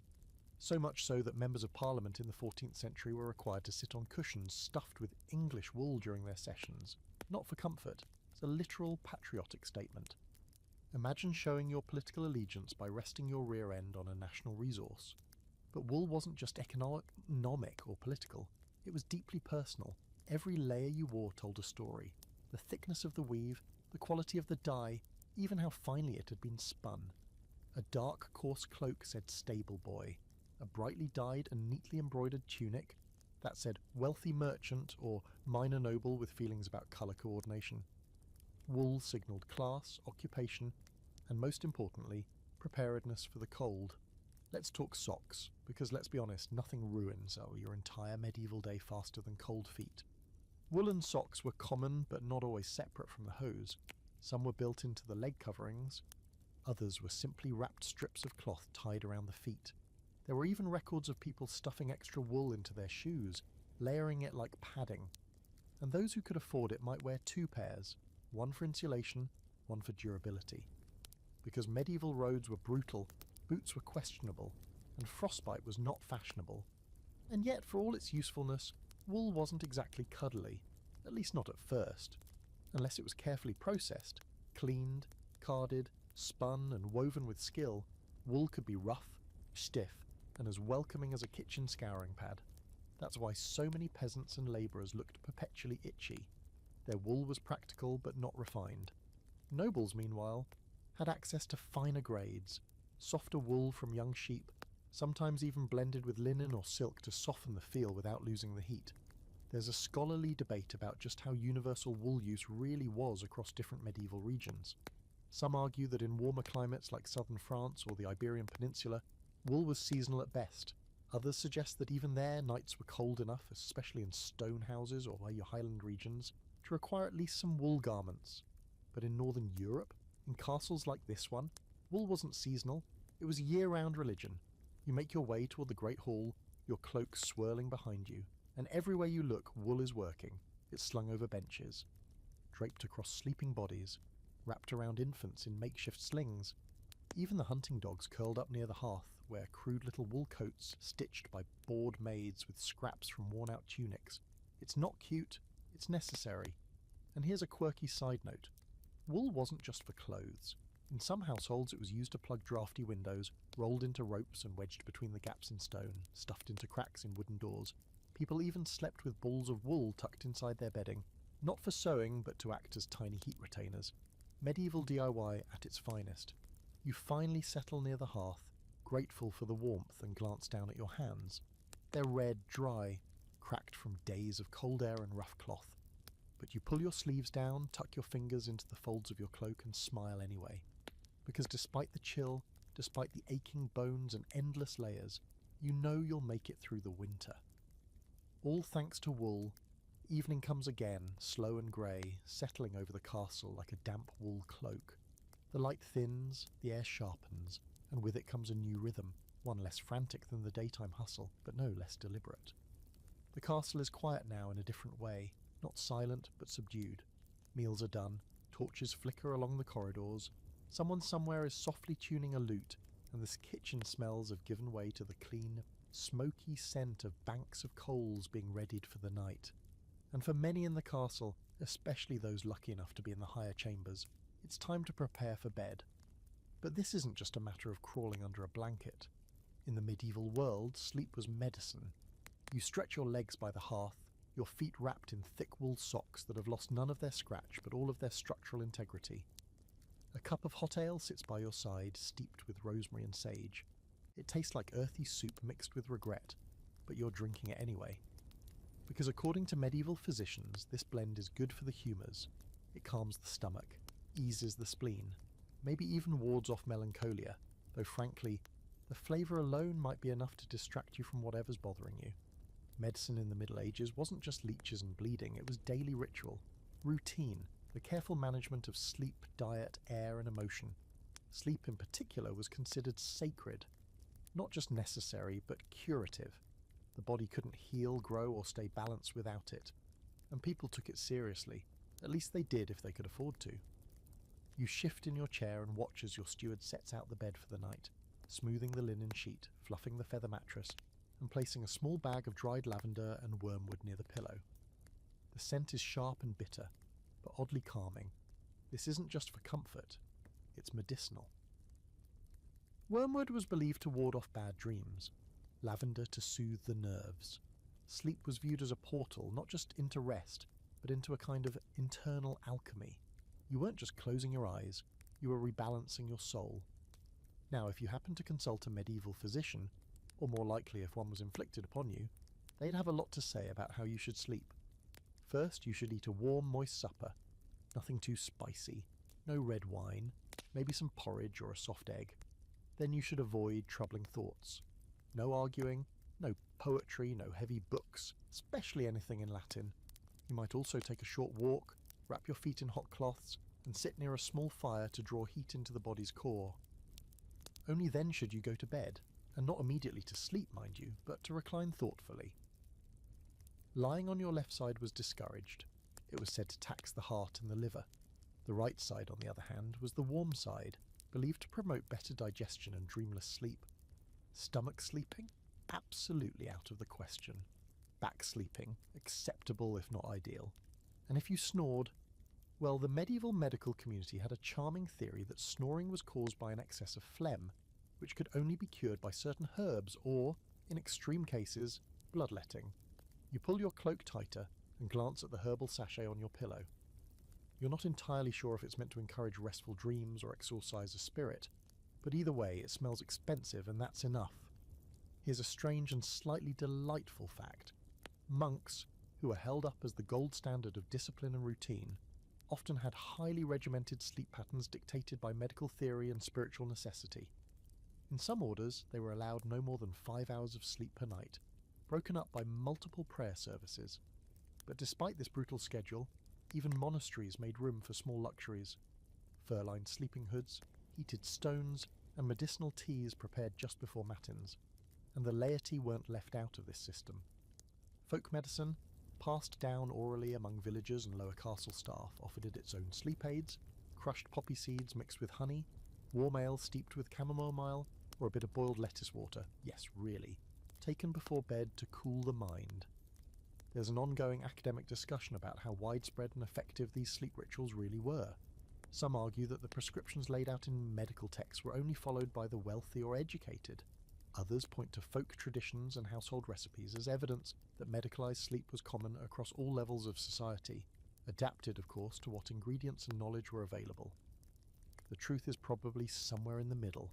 A noble might have a bespoke sleep regimen involving imported spices and learned physicians, while a peasant might swear by a warm rock and a prayer to St. Dymphna, patroness of sleep disorders. You begin to wind down now. The fire's low, the cup is empty, and your body, though still cold around the edges, is growing heavy. But your mind lingers on something. The idea that in a world where death was never far and medicine was as likely to harm as to heal, sleep offered a rare kind of hope. A reset. A belief that in the quiet darkness of night, your body could find its own balance. And maybe that's why so many people embraced those long hours of rest. Not just because they were tired, but because sleep was one of the only forms of medicine that actually worked. You rise, finally, and slip into bed. The mattress creaks softly under your weight. You tuck the sachet beneath your pillow, pull the thick wool coverlet to your chin, and curl onto your right side, just in case. Outside, the wind taps gently at the shutters. Inside, the fire whispers, and your body, wrapped in warmth and ritual and lavender-scented optimism, begins its nightly work, to rest, to heal, to dream. The first thing you notice is silence, not the kind you get in an empty room, or when the wind dies down, but a deep, carved-out stillness that feels older than the stones around you. You stir under the covers, the mattress shifting with a quiet creak, and realise it's still night, or very early morning. You're not quite sure. The fire has gone out completely, leaving the chamber in a blanket of darkness so complete it feels thick enough to touch. You open your eyes, but it hardly matters. Everything is black, but you're not afraid, because in this moment, what you feel isn't unease, it's reverence. Sacred quiet, the kind that only really exists in a place like this. A cloister, a monastery, somewhere deep inside the spiritual engine of medieval life, where people slept not for comfort, but as part of a holy rhythm. This isn't your noble chamber. Tonight, you're stepping into colder territory. Thinner blankets, firmer beds, deeper silence. Welcome to the cells of the monks. Unlike the castle's grand towers and bustling great halls, monasteries were designed for stillness. They weren't built for entertaining guests or holding court. They were built for contemplation, humility, and the pursuit of eternal salvation through routine. and few routines were more strictly observed than those surrounding sleep. Because here, in these narrow stone rooms tucked behind chapel walls, sleep was sacrificed. You rise slowly from the rough woolen blanket and place your feet on the floor. Cold doesn't even begin to describe it. The stones feel like they were pulled from a glacier. You wince, not dramatically, just enough to remind yourself you're human. The cell is tiny, no more than 6 feet long, perhaps 4 feet across. Just enough room for a narrow cot, a stool and a tiny wooden shelf bearing a worn candle stub and a crucifix. The bed isn't really a bed.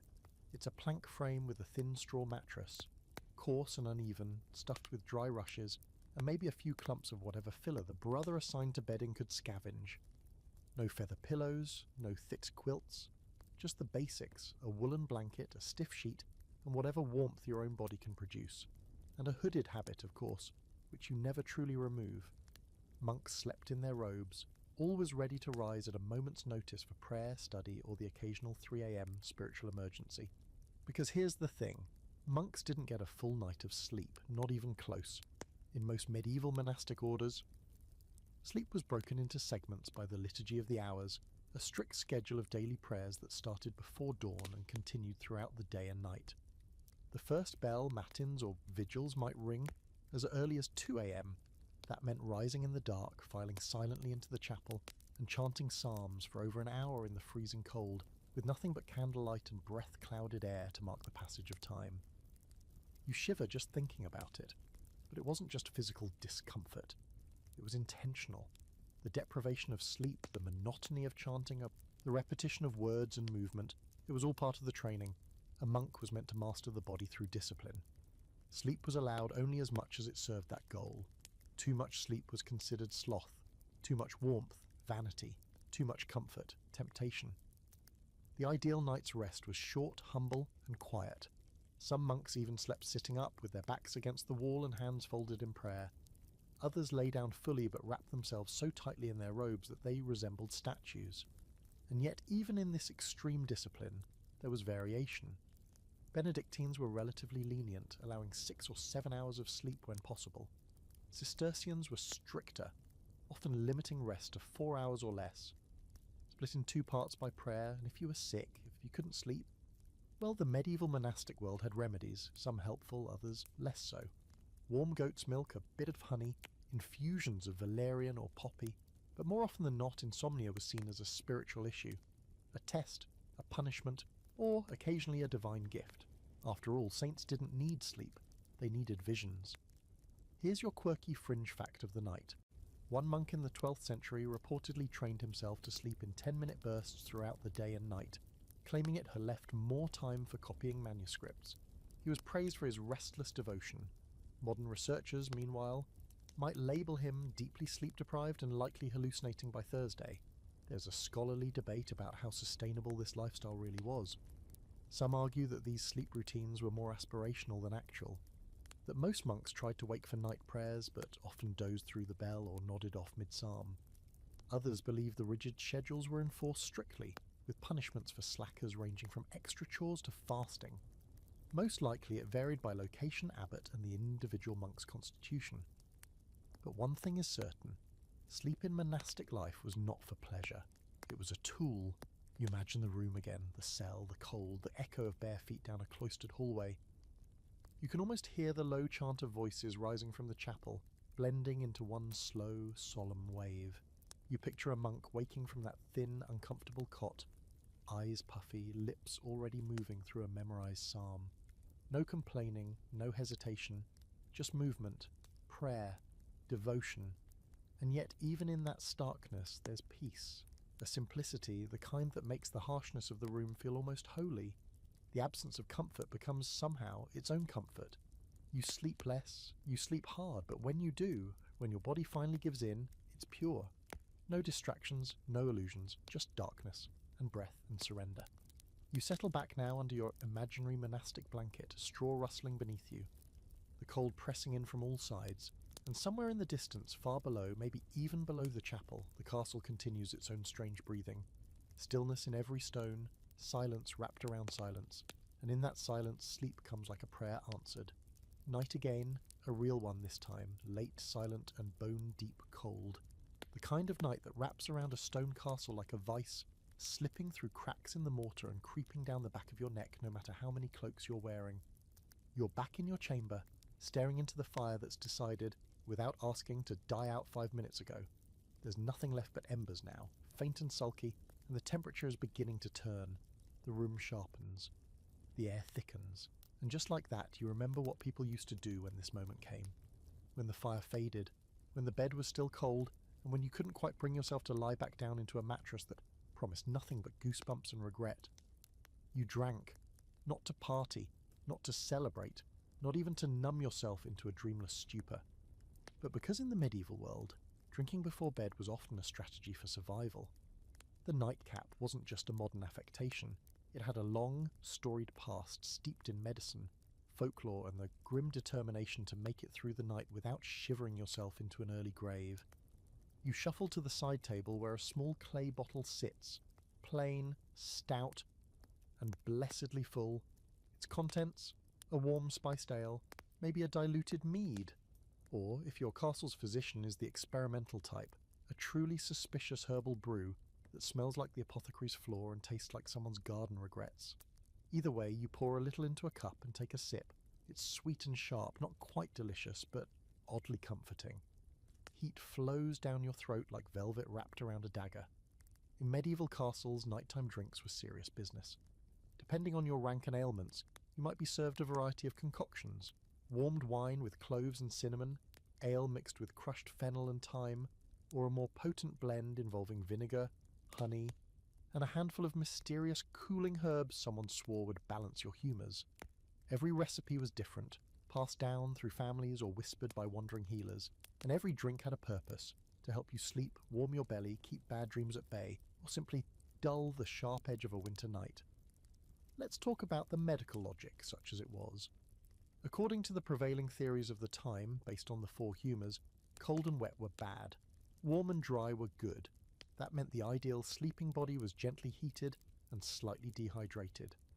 A light drink before bed helped move you toward that balance. Too much, you'd tip the scale, wake in a sweat, or worse, be unable to rise for matins. Too little, you'd freeze, or worse, be declared melancholic, which was medieval shorthand for moody and definitely cursed. So there was a science to it, a ritual, something closer to a potion than a pleasure. Monks had their own versions, often using herbs grown in monastery gardens, valerian root, chamomile, sage, and mugwort.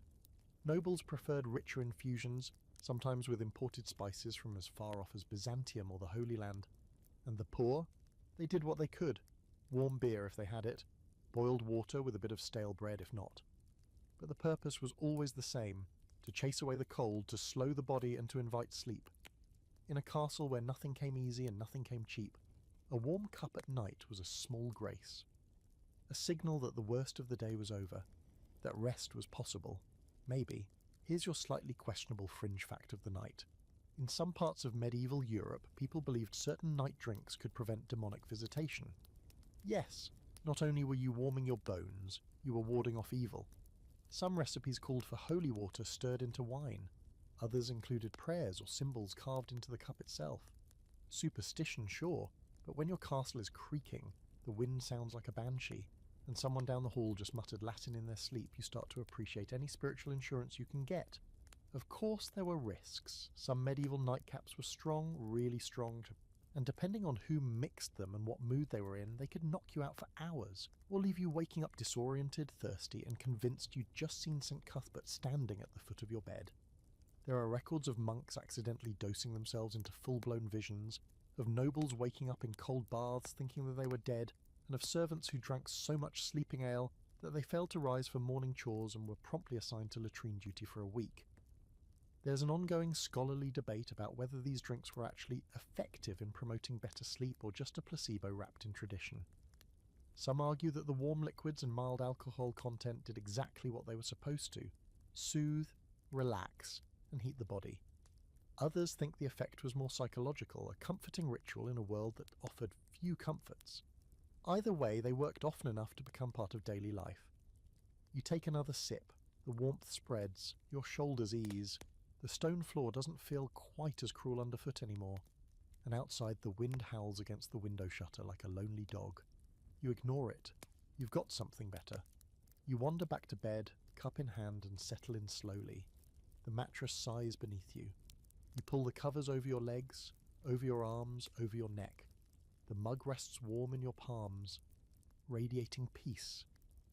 Maybe the herbs are already working, maybe it's just the placebo effect, but your eyelids feel heavier. Somewhere down the corridor another cup is being poured, a different blend, a different body shivering beneath different blankets, but the same need, the same ritual, because in a world made of stone and cold and long, dark hours, a warm drink wasn't just a luxury, it was protection, it was prayer, it was sleep, distilled. Tonight the castle is quieter than usual.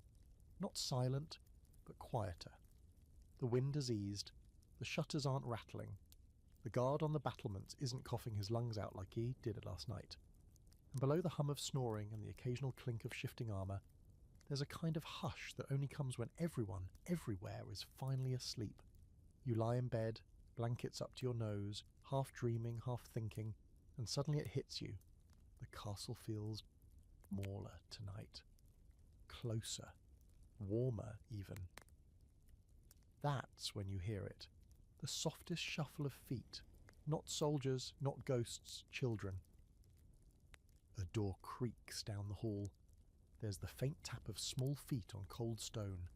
The murmur of a sleepy voice asking for permission that probably isn't needed. Then the rustle of blankets, and a little thump as someone clambers into a bed that was already full. And just like that, it clicks. In a medieval castle, this was how children stayed warm. Not with separate nurseries, not with heated cribs, and definitely not with whatever decorative baby sleep sacks modern catalogues are selling. In the Middle Ages, warmth didn't come from gadgets or baby monitors. It came from bodies, from routine, from co-sleeping, not optional, not idealised, just normal. You pull your blanket tighter and imagine the chamber next door. The lord and lady tucked under layers of wool, already asleep. Then comes the first child, maybe 5 or 6, tiptoeing into the room, crawling in under the blankets like it's the most natural thing in the world.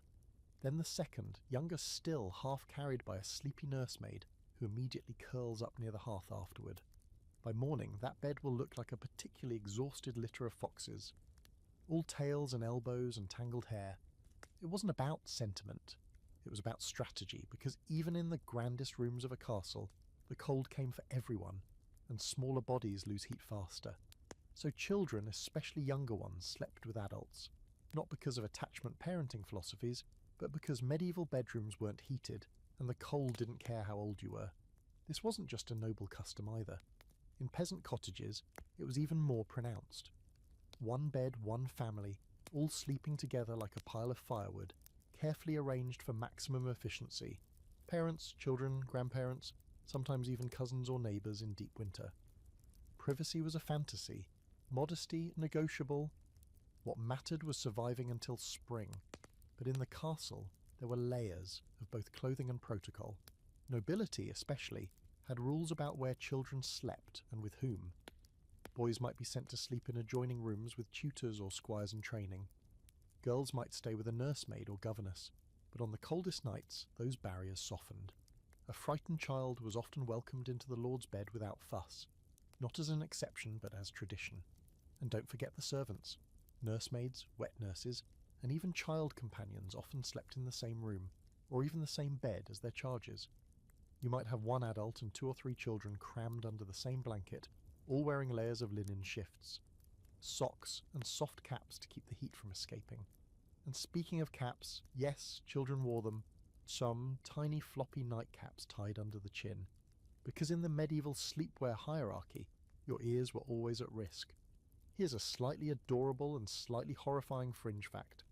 Some medieval children were swaddled so tightly in the winter months that they couldn't turn over or move their limbs. Think of it as medieval shrink wrapping. This was thought to help their bones grow straight, yes, but also to conserve body heat.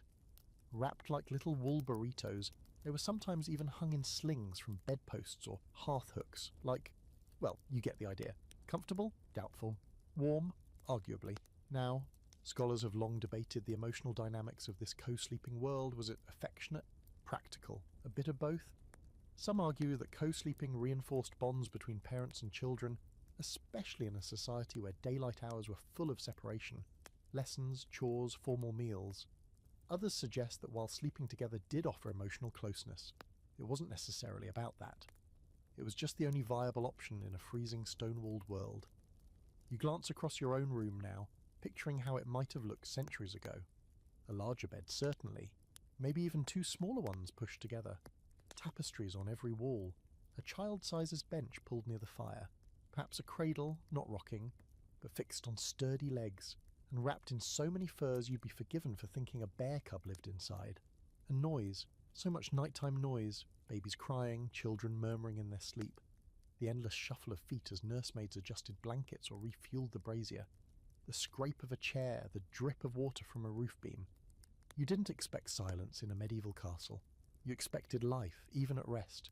And yet, in all this chaos, there's comfort. Warmth, not as a luxury, but as a shared experience. Parents didn't need to lean over railings or check digital monitors. Their children were right there, under the same blanket, sharing the same breath, curled into the same heat pocket that kept everyone safe. You think about that now under your own covers. The simplicity of it, the raw, unfiltered practicality. No sleep training schedules, no cry-it-out debates. Just the quiet sound of someone small burrowing into your side because their feet were cold. And you'd grumble, you'd roll over, and then you'd fall asleep again, 2 degrees warmer. That was the deal. In the castle's great silence tonight, you can almost hear it. The soft breathing of families sleeping together, the rustle of shared sheets, the faintest thud of someone kicking a sibling in their sleep, the warmth of survival, built not with fire but with closeness. It's not pretty, but it's enough. You've been asleep for hours when something wakes you, a prickling on the back of your neck, a sudden awareness that something is off. You don't know what time it is, not exactly, but the fire's long gone cold and the room has that particular chill that only sets in around the darkest part of the night. You lie still for a moment, listening. There's no wind tonight, no footsteps, no distant bells, just the faintest scratching sound. At first you think maybe it's a dream. Then it comes again, slow, deliberate, a soft tick, tick, tick, somewhere under your mattress. You sigh, deeply, because you already know what this is. The bedbugs are back. Ah yes, just when you thought the cold, the noise, the shared sleeping spaces, and the lack of plumbing were bad enough. Here comes the final insult of medieval sleep, the infestation. Because no matter how noble your blood or how thick your feather bed, one thing that united lords, ladies, and labourers alike was this unavoidable truth. Something was probably crawling on them while they slept. You sit up and scratch at your arm, trying not to think about it too much. The itch isn't constant, just enough to remind you that you're not as alone as you'd hoped. That mattress beneath you, whether it's straw, feathers, or rushes, has been in use for years, possibly decades. You fluff it every few days, air it out when you can, even add lavender or wormwood to keep it fresh. But none of that guarantees peace. Because medieval beds, they were ecosystems. Let's start with the most infamous offender, the bedbug. These tiny vampires had been making themselves at home in bedding since ancient times, and medieval castles were prime real estate. Warm bodies, irregular cleaning schedules, and a total lack of chemical pest control made for an ideal environment. Once bedbugs found their way into a mattress, or a curtain, or a fur cloak, they multiplied, and they weren't shy. You'd wake up with little red bites along your arms or ankles, sometimes even on your neck, as if nature herself was mocking your attempt to survive another freezing night. And they weren't alone. There were fleas, of course. Everyone had fleas. People, dogs, cats, probably even the furniture. If you were lucky, you'd just get a few harmless jumps here and there. If you were unlucky, you'd get the kind that liked to nest in bedding, multiplying in the seams of your mattress until your nights became an endless scratch fest. Some households kept special combs just for hunting them. Others tried rubbing garlic or vinegar into their sheets, but the fleas always came back. Then there were lice, head lice, body lice, even pubic lice, don't ask. These weren't strictly sleep-related pests, but they certainly made resting more difficult. And again, just like with fleas and bedbugs, the issue wasn't hygiene in the way we understand it today.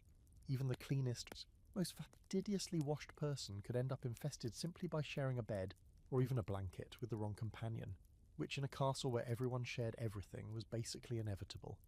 Here's a fun little fringe fact for your midnight suffering. Some medieval folks slept with ferrets. Yes, actual ferrets trained or at least tolerated as living pest control. These fuzzy little assassins would stink through bedding and rush mats in search of mice, and even the occasional large bug. Not exactly the snuggly bedmate you'd wish for, but in a castle full of chewing, scratching, biting invaders, a ferret was a welcome if slightly chaotic solution. Of course, the presence of pests didn't mean people gave up. They had methods, some effective, some not so much. Beds were sometimes taken apart and beaten with sticks, mattresses were dragged outside and aired on lines, weather permitting, and floors were strewn with fragrant herbs like tansy, rosemary or mint to try and mask smells and drive insects away. Certain nobles even commissioned beds made from tightly sealed wood with less space for bugs to hide, or hung fine netting, not for romance, but as a defensive measure. There's an academic debate here, unsurprisingly, about the actual severity of pest infestations in medieval sleeping arrangements. Some records suggest it was simply accepted as part of life, annoying but not catastrophic. Others point to the vast array of recipes, folk remedies, and church sermons warning against unclean living as evidence that infestations were widespread and deeply resented. The truth likely falls somewhere in the middle. For most people, pests were like the weather, miserable, unpredictable, and ultimately outside your control. You flop back onto your mattress, now trying not to think about what might be living in the straw beneath you. Maybe nothing. Maybe everything. You adjust the blanket, scratch your ankle, and mentally debate whether it's worth waking the servant to get fresh linens. Then you remember it's 3 in the morning and she's probably curled up in the hallway with a ferret under her cloak. So you endure, because that's what medieval sleeping was in a nutshell. Not peaceful, not restorative, but endured. You learn to sleep through the scratch of bedbugs, the bite of fleas, the snore of someone beside you, the icy draught, the dripping ceiling, and the occasional crashing thunder of a castle cat launching itself onto a beam overhead. You learn to treat discomfort as background noise. You think of the old herbal remedy tucked under your pillow, lavender again. It helps a little. Not because it works on the bugs, but because it makes you feel like you're doing something. Like maybe this night will be slightly less itchy than the last. And tomorrow, you'll shake out the blanket, you'll toss the mattress if you're feeling brave. Maybe sprinkle a little ash along the bed frame. It's supposed to deter crawling things, or maybe you'll do nothing. Just get dressed and go about your day half scratched and half awake, like everyone else in the castle. Because in the Middle Ages, the bed wasn't a sanctuary, it was a battlefield. And tonight, you're just trying to make it until morning.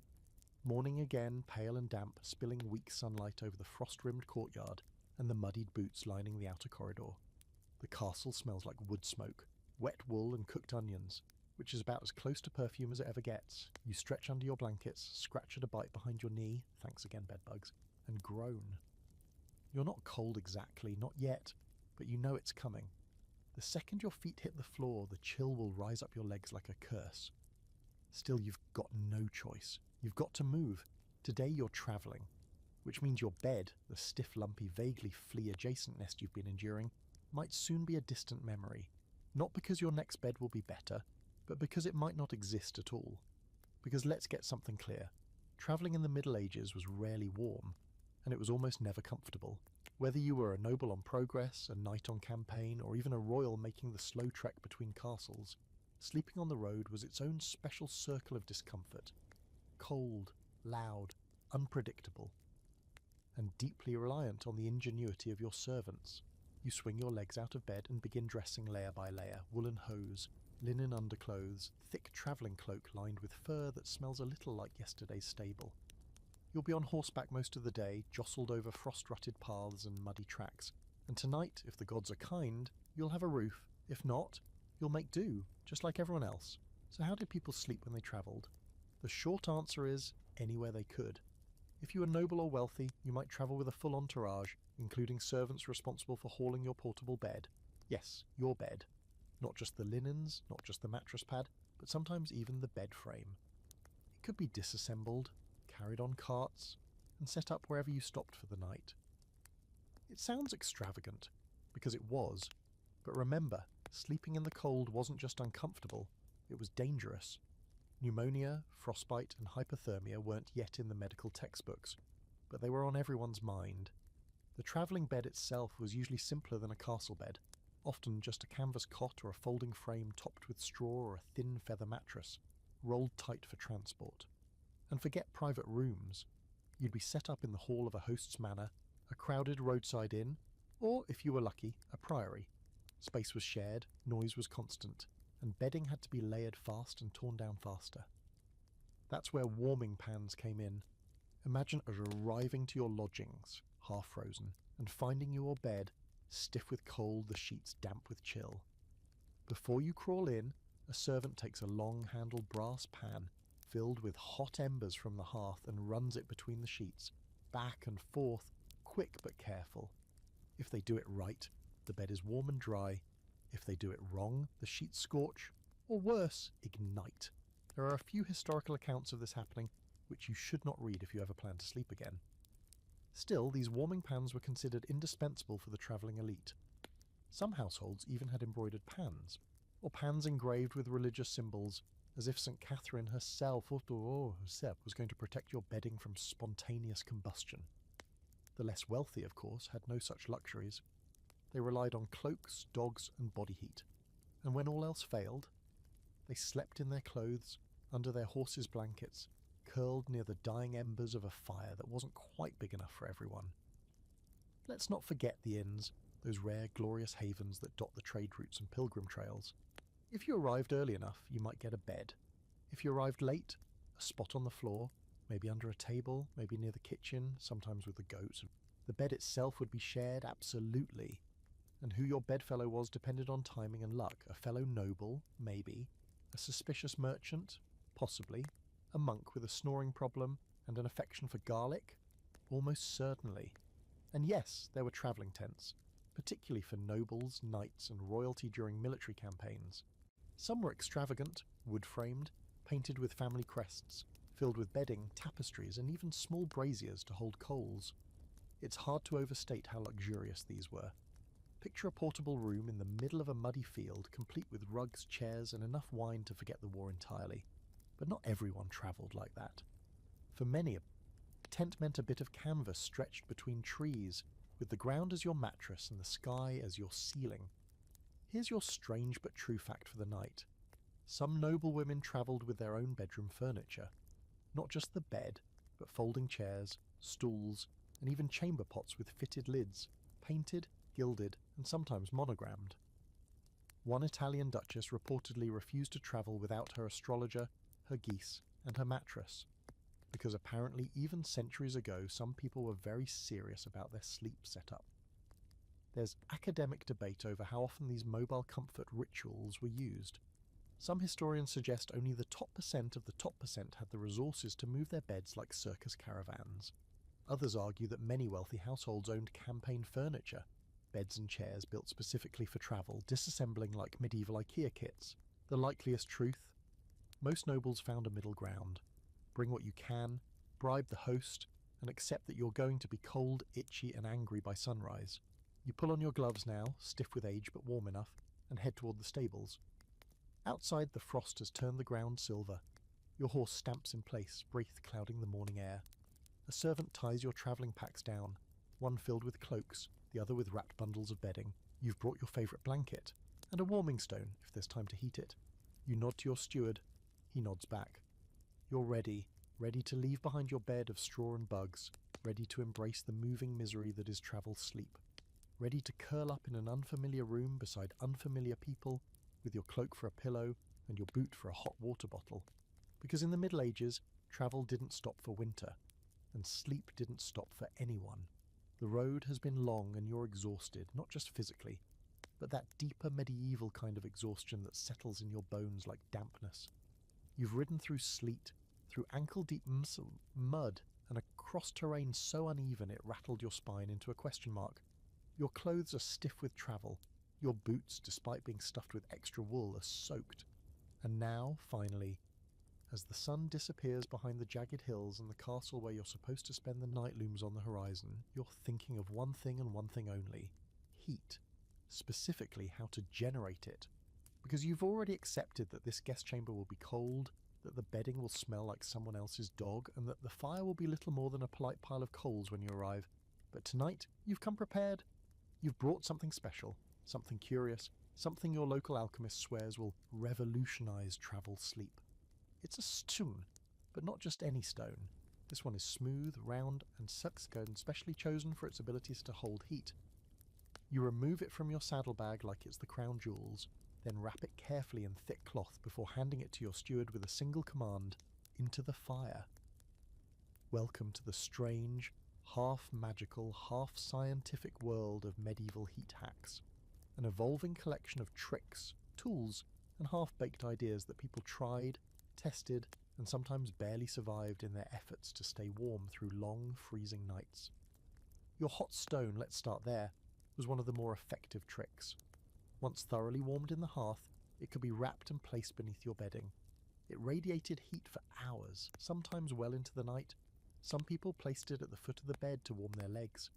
Others used smaller ones to cradle in their hands or tuck against their stomachs like a primitive heating pad. If you were clever, you'd rotate them, one in the fire, one in the bed, switching them out like some slow-motion thermal ballet. Alchemists, those oddball scientists of the medieval world, loved this kind of thing. They didn't just hand you hot rocks, they theorized about them. They believed in the mystical properties of certain stones. Basalt for holding heat, soapstone for slow release, even quartz, which one particularly ambitious herbalist swore could absorb the sun's fire. Whether any of this was true didn't matter. If it stayed warm, you used it, and the innovations didn't stop there. Some households experimented with heated bricks, especially in monasteries or manor houses where tiled floors could be deadly cold. These bricks would be baked in the kitchen oven during the day and laid under rush mats or beneath the bed frame at night. They didn't offer the direct heat of a hot stone, but they helped fight off the creeping chill that rose up from the floor like an invisible tide. Then there were the more experimental options. Let's talk about hand warmers. Picture a small iron box, no bigger than your palm, filled with embers and suspended on a tiny chain or wooden handle. People would clutch these before bed or keep them under their cloaks on cold rides. Some were beautifully crafted, covered in punch designs that allowed the heat to escape slowly. Others were improvised, made from old lantern frames or soup tins. The problem? They were, well, open flames in your lap or your bed. This brings us to your fringe fact of the evening. A handful of late medieval alchemists attempted to create ever-hot stones. They claimed to have developed a mineral mixture that, once heated, would retain warmth indefinitely. One German record from the 15th century describes a star-forged stone that could boil water by thought alone. Unsurprisingly, it vanished somewhere between the second and third cup of mead and was never seen again. But for a brief candlelit moment, the dream of the medieval hot battery was real. For the average castle dweller, though, the trick was combining small comforts. You'd heat your stone, you'd place it under the bed, then you'd pull your wool blankets over it, trapping the warmth like a makeshift oven. If you were extra desperate, you might even huddle near the embers of the fire itself, though this came with the risk of waking up coughing, or worse, having a face full of ash and the distinct sense that you'd singed your eyebrows in your sleep. There's a scholarly debate about just how widespread these warming practices were. Some argue that such heat tools were luxury items, reserved for the wealthy or the well-connected. Others suggest they were more common than we assume, especially in rural areas where the knowledge of warming stones and basic chemistry passed from hearth to hearth like treasured secrets. Modern archaeologists have even uncovered scorched stones and charred fabrics near medieval hearths, possibly remnants of this very practice. But as always, practicality won out. If it made the bed warm, if it kept the children from crying, if it let you sleep 1 hour longer without waking to numb fingers, you used it. Whether it was grounded in alchemy, folk magic, or just years of trial and error, medieval people were nothing if not creative when it came to keeping the cold at bay. Back in your chamber, the stone is ready. It glows faintly orange around the edges as it's lifted carefully from the fire with tongs, then wrapped tightly in a thick wool cloth. Your steward sets it at the foot of your bed, under the coverlet. Almost immediately you feel the warmth bloom through the fabric. It's not much, not compared to modern heating, but in this moment, it feels like a miracle. Your toes uncurl, your legs stop trembling. You exhale, long and slow. Later, as you slide under the blankets and settle into the shallow groove your body makes in the mattress, you marvel at how something so simple could make such a difference. A stone, a cloth, a little fire, and for the first time in days, sleep feels possible. Not inevitable, but possible, which in the Middle Ages is about as good as it gets. You wake in the dark as usual, though this time you're warmer than you expected to be. Your legs are toasty, the blanket's holding some residual heat, and you even managed a few hours of uninterrupted sleep without bugs, barks, or bells. That little stone you tucked under the blankets, worth its weight in gold, but now, as you rise slowly from your travelling bed, you feel something else. Something not made of wool or fire or hot rocks. The castle itself. You glance around the unfamiliar chamber, its stone walls slick with a cold sheen of early morning damp. A few faded tapestries hang awkwardly beside a window slit, the glass so thin it might as well be air. Your breath fogs as you move toward it, drawn by instinct or curiosity, or the faintest hope of sun, and as you look out over the grey hills and early light, you realise something you hadn't fully appreciated until now. This castle was designed to fight winter. Not just the people in it, not just the clothes and bedding and desperate nighttime drinks, but the building itself, the architecture, the layout, the stubborn, clever ways that stone was carved and placed not just to keep out arrows and raiders, but to outwit the cold. Take a good look around. This place is a fortress, yes, but also a kind of thermal maze, engineered to make freezing likely less inevitable. And it starts with the walls. Thick, sometimes as much as 10 feet deep, these stone monsters weren't just for show. They absorbed heat during the day and released it slowly through the night, like enormous immovable hot water bottles. Except, less cosy. Still, they provided insulation in the only way people knew how, sheer mass. You run your fingers along the windowsill, cold of course, but you notice how small the window itself is. Barely wider than your hand, not a mistake, that was on purpose. Smaller windows meant less exposure to wind, less opportunity for heat to escape, and fewer chances for winter to snake its fingers inside. And if you had the resources, those tiny openings were sometimes covered with horn, not glass. Thinly shaved animal horn panels, oiled and translucent, just enough to let in light without letting in the weather. You glance up. The ceiling is low, especially compared to the soaring halls downstairs. That's no accident either. Low ceilings trap heat. A small sleeping chamber meant a smaller space to warm. And you may have noticed that important rooms, like bedrooms, studies, and private chapels, were often built on upper floors, not just for defence, but for thermal strategy. Heat rises. If there's a fire burning below, even in the kitchens or great hall, that warmth eventually drifts upward. A few degrees, sure, but in a medieval winter, a few degrees can be the difference between tolerable and frostbite. There's more. Notice the spiral staircases, always turning to the right. That served both military and thermal purposes. In battle, it gave right-handed defenders the advantage.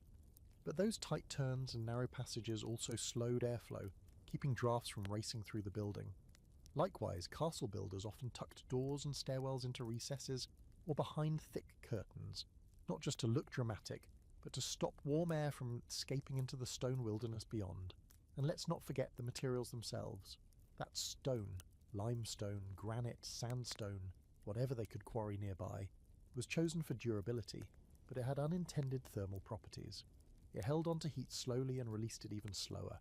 That's why fires were constantly stoked, why rushes were thrown on the floor, and why every single person in the building learned to find the one corner where the heat actually settled. But all of this came with trade-offs. Yes, castles were more heat efficient than a barn, but they weren't warm, they weren't cosy, they were better than nothing. A little warmer than outdoors, less deadly than a forest, but not by much, and when winter hit hard, when snow piled against the outer walls and the wind whipped across the battlements, no amount of clever stonework was enough. That's when the fires roared. That's when the beds were crowded. That's when tapestries were layered 3 deep and windows were sealed with boards and beeswax. Here's your historical oddity of the night. Some castle designers experimented with solar alignment.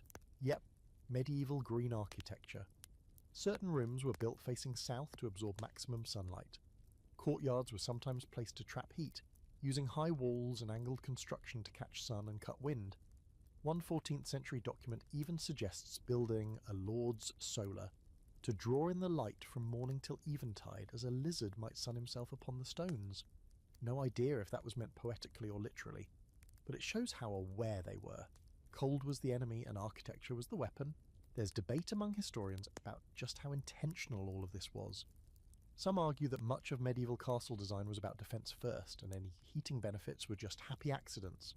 Others point to repeated patterns, room placement, materials, curtain walls, covered walkways, as evidence of a growing awareness of thermal design. Either way, there's no question that castle builders thought beyond the sword. They thought about the seasons, about sleep, about survival.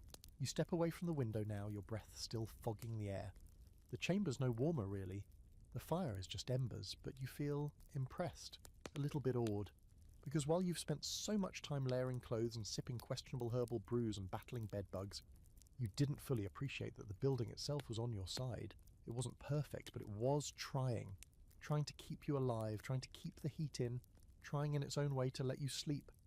So tonight, when you lie back on that uneven mattress with its damp corners and suspicious lumps, you do it with a new kind of gratitude. Not for the bed, not for the blankets, but for the walls, because in a castle it's the walls that watch over you. Stone, wind-worn, older than memory, and just warm enough to matter. You're back in your own chamber now, several days and many cold miles later. The travelling stone has cooled, your boots are still drying by the hearth, and your bed looks both comforting and slightly suspicious, like it's been holding grudges while you were away. You drop your cloak onto a nearby bench, flex your aching shoulders, and let out a breath that's half exhaustion, half satisfaction. You survived. Again. But tonight, as you peel off your woolen hose and lower yourself into the bed with a satisfying creak, there's a new thought lingering at the edge of your mind. Not about the cold, not even about the bugs, but about the noise, because for all the tricks, traditions and tactics you've learnt to manage the temperature, there's one thing medieval castles never fully mastered. Sleeping in peace, the castle is alive, not metaphorically, not romantically, literally. It is a breathing, groaning, fidgeting animal made of stone and wood and echo. And once you start to hear it, you can't unhear it. It begins with the beams. They creak. Not gently, not sweetly. No, they shift like old knees and stretch like tired backs. Wooden supports, those grand arching ribs of the ceiling, moan as they expand and contract in the cold.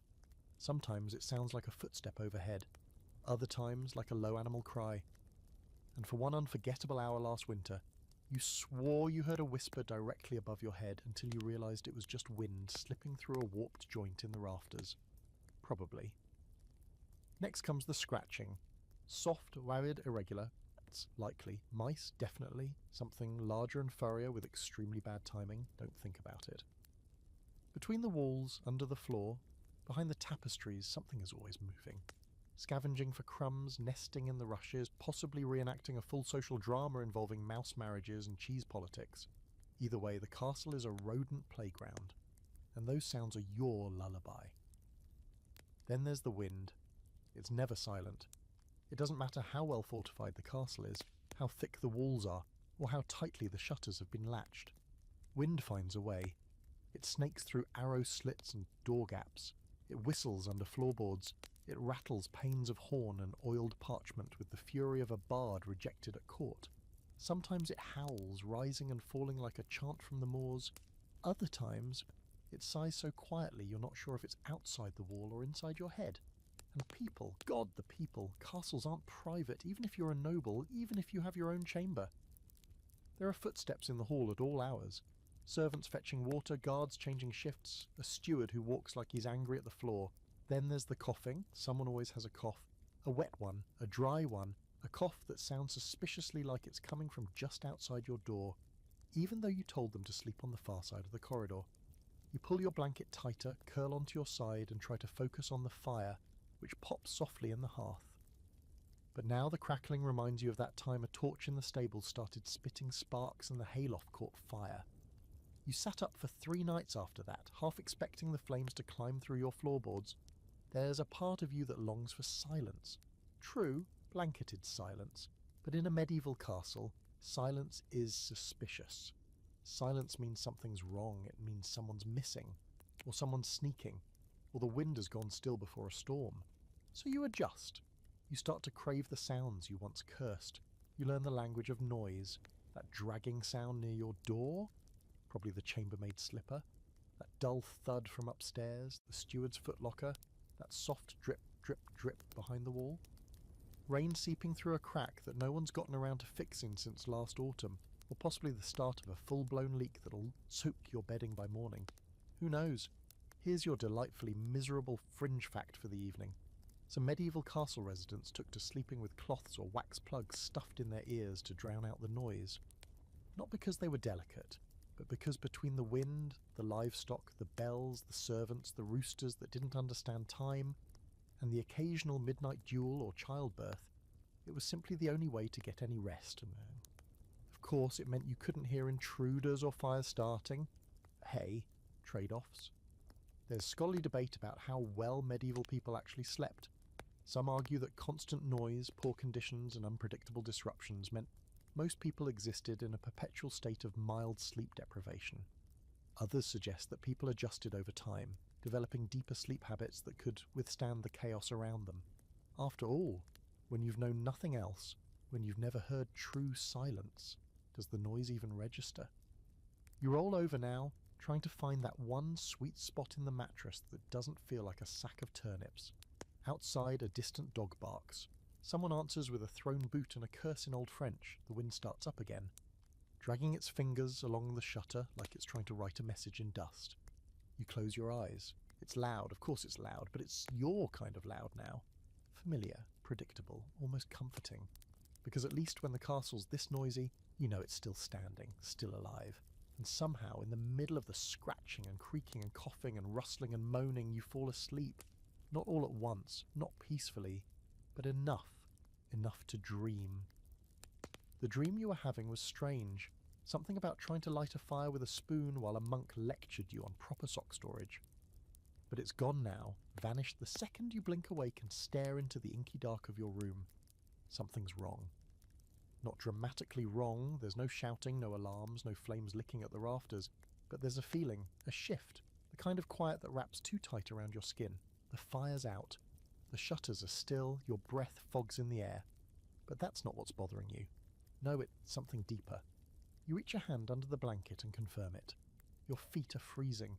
And not just cold, we're talking sharp, numbing ice brick feet that feel like they've been dipped in snowmelt and then sealed in iron. No amount of shifting or toe wiggling helps. It's like they've given up on circulation entirely. You groan and roll onto your back, debating whether to reheat the stone or just pretend you don't need feet anymore.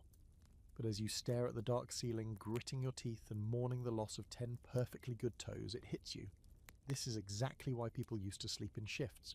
Not work shifts, sleep shifts. Because in the Middle Ages, people didn't always sleep all the way through the night. Not because of insomnia or noisy neighbours, but because that wasn't how sleep worked. At least not back then.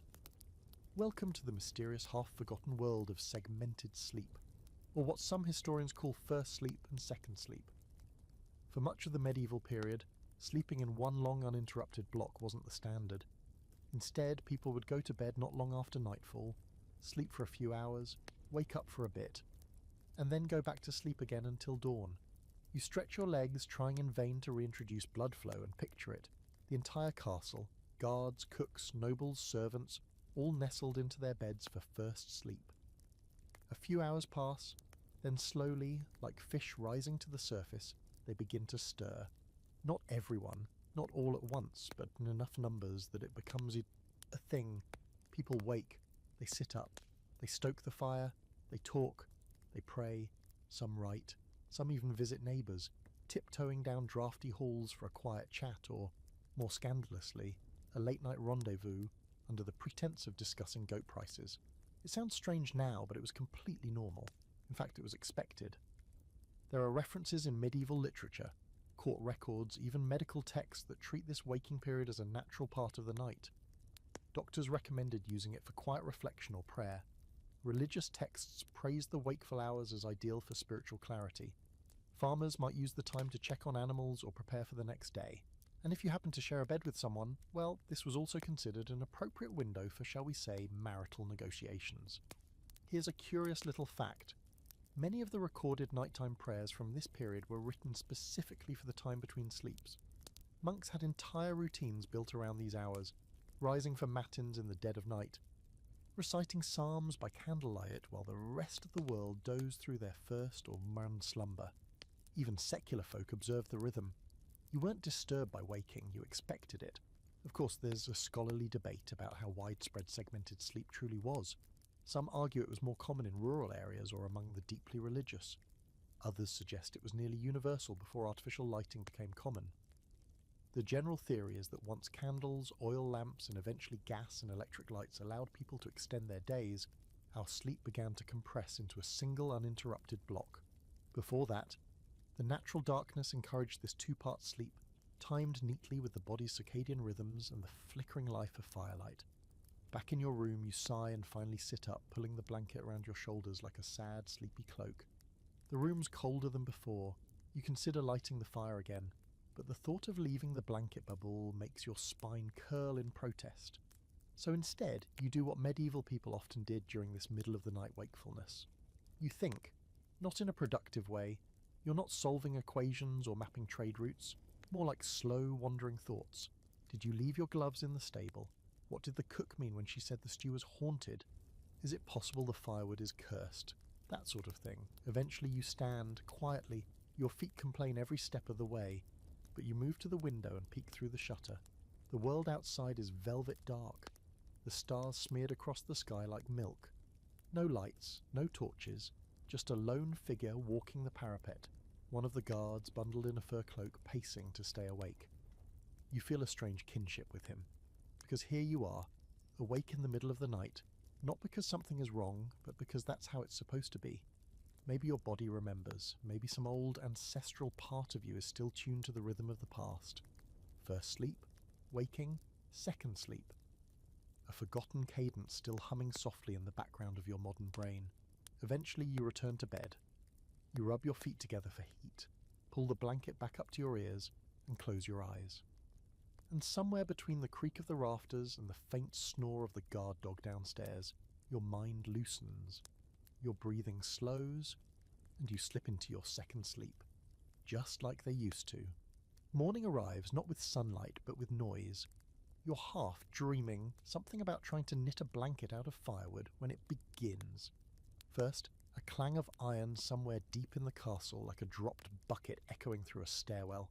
Then the usual percussion of boots on stone, voices rising like the world itself is being shaken awake. You try to cling to the edge of second sleep, but it's slipping fast. Someone opens a door down the corridor, something heavy is dragged, and finally, as always, a rooster that clearly does not know what time it is, lets out a confused crow so loud and broken it might actually be cursed. You give up. Pulling back the blanket, you sit upright and feel the full weight of the morning settle onto your shoulders like a wet cloak. Your neck aches. Your hip has a new complaint. And even though your feet stayed attached during the night, they feel like they barely survived it. Still, the room is warmer now. The coals in the hearth have smoldered into a faint heat that's just enough to take the edge off. A small win. As you move about the room, stiff but functional, a servant enters, without knocking, of course, because medieval privacy is mostly theoretical, and begins the ritual of the morning. She throws open the shutter, just wide enough to let in a shaft of fog. No sun today, just clouds as thick as wool, and a sky that seems to hang only a few feet above the rooftops. She sets down a basin of cold water and a cloth that looks like it died 3 washings ago. You nod in thanks, groan as you stand, and begin the slow process of transforming yourself from half-frozen bed creature into something resembling a functioning human being. This, too, was part of the sleep cycle. Waking wasn't a clean break in the Middle Ages, it was a ritual. A long, slow transition from sleep to day, often stretched over hours. There was no alarm clock, no single moment that declared, "You are now awake." You eased into it.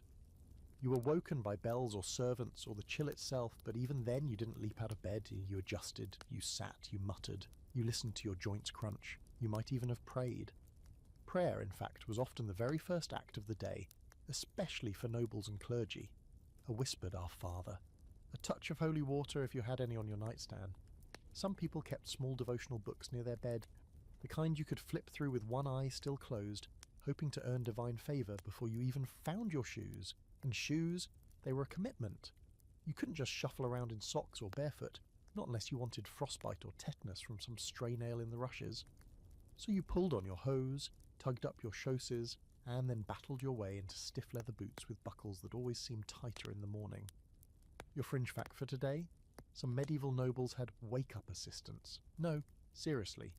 Their job was to enter quietly before dawn, stoke the fire, warm a cloth, and then gently rouse their lord or lady with a whispered greeting, and sometimes even a cup of warm spiced wine. If that sounds wildly luxurious, remember, the same person probably had to clean the chamber pot an hour later, so let's not get too jealous. You wander over to the basin and splash your face with the kind of cold water that makes your ancestors blink inside your skull. It's shocking, yes, but also oddly clarifying. Your eyes feel clearer, your headache dulls a little, and your sense of place, that liminal space between dream and day, finally fades. There's something to be said for these slow mornings. No screens, no blaring alarms, just time, a chance to recalibrate. You're not expected to run straight to a task. Breakfast won't be for another hour, so instead you sit by the window, still wrapped in half your blanket, and watch as the courtyard begins to fill with life. A stable boy chases a chicken that has, yet again, decided to join the pigsty. A maid shakes out a blanket from the upper gallery. 2 guards pass, laughing at something in low voices, and across the way smoke begins curling from the kitchen chimney, sweet, thick, and unmistakably buttery. You'll eat soon, likely something hot and heavy. Porridge if you're lucky, leftover meat stew if the kitchen's particularly cruel. But for now, you sip from the cup your servant brings, thin ale with a few floating herbs, a kind of liquid breakfast warming, if not exactly refreshing. It hits your stomach like a small bag of stones, which is frankly exactly what you need. And then, only then, does the full waking process complete. You stretch, roll your shoulders, and begin the day in earnest. Maybe you'll meet with the steward, maybe you'll check the condition of the granary or oversee the repairs on the outer wall. But whatever happens, you'll do it on a few hours of segmented sleep, one warm stone, a prayer, and the faint ache of a straw mattress pressed into your spine. There's a debate among modern historians about whether medieval sleep was better or worse than ours. Some say we're overworked and underslept, always staring into blue light and chasing REM cycles like a medieval peasant chasing his last chicken. Others point out that back then sleep was constantly interrupted, by cold, by pests, by prayer bells and drafty windows, and the basic fact that your mattress could possibly catch fire if you got too cozy. The truth? It's complicated. Medieval people didn't expect perfection. Sleep wasn't sacred. It wasn't engineered for optimal health and performance. It was survival. It was necessary. It was something you worked around, something you improved in small, clever ways. An extra layer of wool, a hot drink, a stone by the fire, a body next to yours. You stand now, fully dressed, and open the door to your chamber. The hallway smells like stew and soot and something faintly floral, possibly an herbal sachet nailed to the wall. Your breath is no longer fogging. Your spine has settled. And despite everything, despite the bugs and the cold and the creaking beam and the suspicious snoring, you slept. Not perfectly, but enough. And in a medieval castle, that's victory. Evening again, though this one feels different, softer, quieter. The kind of dusk that doesn't crash in with howling wind or sheets of ice slamming the shutters, but seeps gently into the castle like warm ink soaking a page. The hearth has been kind to you today, still flickering with orange coals that haven't needed much coaxing. The blankets are layered just right. 2 thick wool, 1 fur, and the scratchy but warm quilt from the storage chest you finally remembered to raid. Your feet, miraculously, are not frozen. And as you settle into bed for what might be a full night's sleep, you feel something unexpected. You feel okay. Not good, not luxurious, definitely not spa weekend refreshed.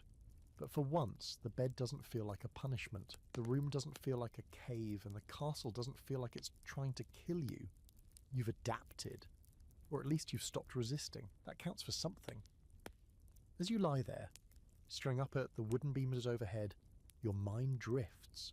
Not to what's wrong or cold or itching, but to the bigger picture. The strange, deeply human rhythm of medieval sleep. This wasn't just about staying warm. It wasn't just about bedbugs and braziers and hot drinks and windproofing. This was about survival and routine and the deeply weird, deeply clever ways people carved out rest in a world that never made it easy. Because castles weren't designed for sleep. They were designed for defense, for intimidation, for symbolism. Sleep was a side effect. Something you squeezed in between siege drills and feasts and freezing drafts slicing through the arrow slits. But despite that, people still made it work. They found patterns, made rituals, turned firewood and fleas, and layered wool into a functioning system of nightly rest. And it wasn't just the nobles. The entire castle, from the lord in his feathered canopied bed to the kitchen boy curled near the bread ovens, had its own language of sleep. The guards took turns napping on stone benches between shifts. The servants slept wherever there was warmth, sometimes still in their work clothes. The steward probably slept sitting up half awake, ears trained for the slightest sound of disaster. And yet they all did it. Every night, in winter, in storms, in hunger, and in war, and in plague years, and in long, lean Februaries, when every gust of wind felt like it carried death in its teeth. That's the part you never really think about until you're living it. Sleep in the Middle Ages wasn't optional. It was strategy. Sleep schedules were dictated by seasons, work, social class, even religion. In summer, you might get 4 hours at night and make up the rest with a midday nap. In winter, you chased warmth and darkness like twin-born gods.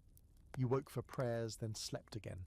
You rose early to start the fires, then napped when you could. You didn't schedule sleep.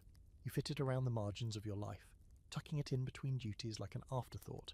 And still, they had dreams. There's something beautifully ironic about that. Despite the physical misery, the lack of comfort, and the near-constant noise, medieval people dreamed.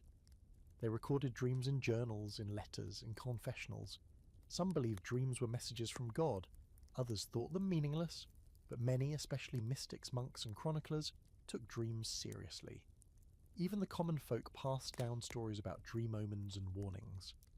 Which means even in the worst beds, the worst nights, the worst drafts, people still had enough rest to let their minds wander. Float, invent, is one of the great two human contradictions. Give a straw lice and a mattress that smells like wet hay, and we'll still find a way to hallucinate a talking deer that tells us to build a chapel. Tonight, you find yourself thinking about all of this. Not from an academic angle, but from a quiet, in-bed, half-tired sense of wonder. You've felt the weight of a fur blanket on your chest. You've tasted the weird, spicy wine meant to knock you out. You've sat by the fire, turning a hot stone in your hands like a secret spell. You've walked the corridors at midnight and listened to the castle breathe around you. And somehow, despite every discomfort, you've learned to sleep. Not because it's perfect, but because it's human. You've become part of a pattern older than the mortar in these walls. Here's your final quirky fact of the night. Some medieval households had official sleepers. Yes, actual people hired to test the warmth of beds before a noble lay down in them. Think of it as the medieval version of quality control. If the bed was too cold, too damp, too alive with things that shouldn't be, the sleeper would alert the steward. Or, if they were particularly devoted to their job, or terrified of their employer, they'd just lay there until the mattress was warm enough to hand off. Talk about unsung heroes of history. Historians have only recently started digging into the nuance of medieval sleep. For years, it was overlooked. Too domestic, too unglamorous. But now we're starting to understand just how much effort went into resting. How sleep shaped architecture, daily schedules, even food. How much of surviving a winter in a castle depended not on bravery or wealth, but on cleverness, on knowing how to trap heat, how to share warmth, how to trust the rhythms of the night. You're pulling the blanket higher now. The fire's almost out, but the coals are still giving off just enough light to silhouette the beams above you, casting slow, flickering shadows. Your limbs feel heavy, but in a good way, the kind of heavy that comes from muscle and ritual and well-earned sleep. Outside, the wind is quiet. No storms tonight, just the distant sound of hooves in the lower yard, fading quickly. Someone arriving late, or leaving early, it doesn't matter. Because you're here, wrapped in warmth that wasn't easy to earn, resting in a bed that once felt like punishment, now claimed as your own, listening to a castle that for once has nothing more to ask of you. So you close your eyes, and sleep comes easily. The castle sleeps with you. So now, with the fire gone to embers and the last of the candle stubs flickering out on their own terms, we've reached the quiet part. You made it. Through the cold, through the noise, through the itchy straw mattresses, the wandering livestock, the middle-of-the-night ghost thoughts, and the kind of bone-deep medieval fatigue that made even a pest-ridden featherbed feel like a luxury. You've slept with hot stones. You've bargained with warming pans. You've negotiated peace treaties with your own toes. And somehow, here at the end of it all, you're still here. Not just surviving, sleeping. Maybe not the kind of sleep that comes with perfect silence and high thread counts and down duvets fluffed by invisible hands, but the kind of sleep you earn. Sleep that settles into your bones because it has nowhere else to go. Sleep that doesn't ask for comfort, it creates it. Bit by bit, layer by layer, like wool, like stone, like tradition. And now, as the castle curls around you in the final hush before dawn, it's easy to see how they did it. How they slept in towers and keeps, in chambers and closets, in stables and solars and servants' corners. Not because it was easy, but because sleep always finds a way. Even in the cold, even in the dark, even in a world made of stone and silence and superstition. So breathe deep. Let the cold stay outside the walls, and let the weight of wool and history hold you here. Good night, traveller, and sweet dreams.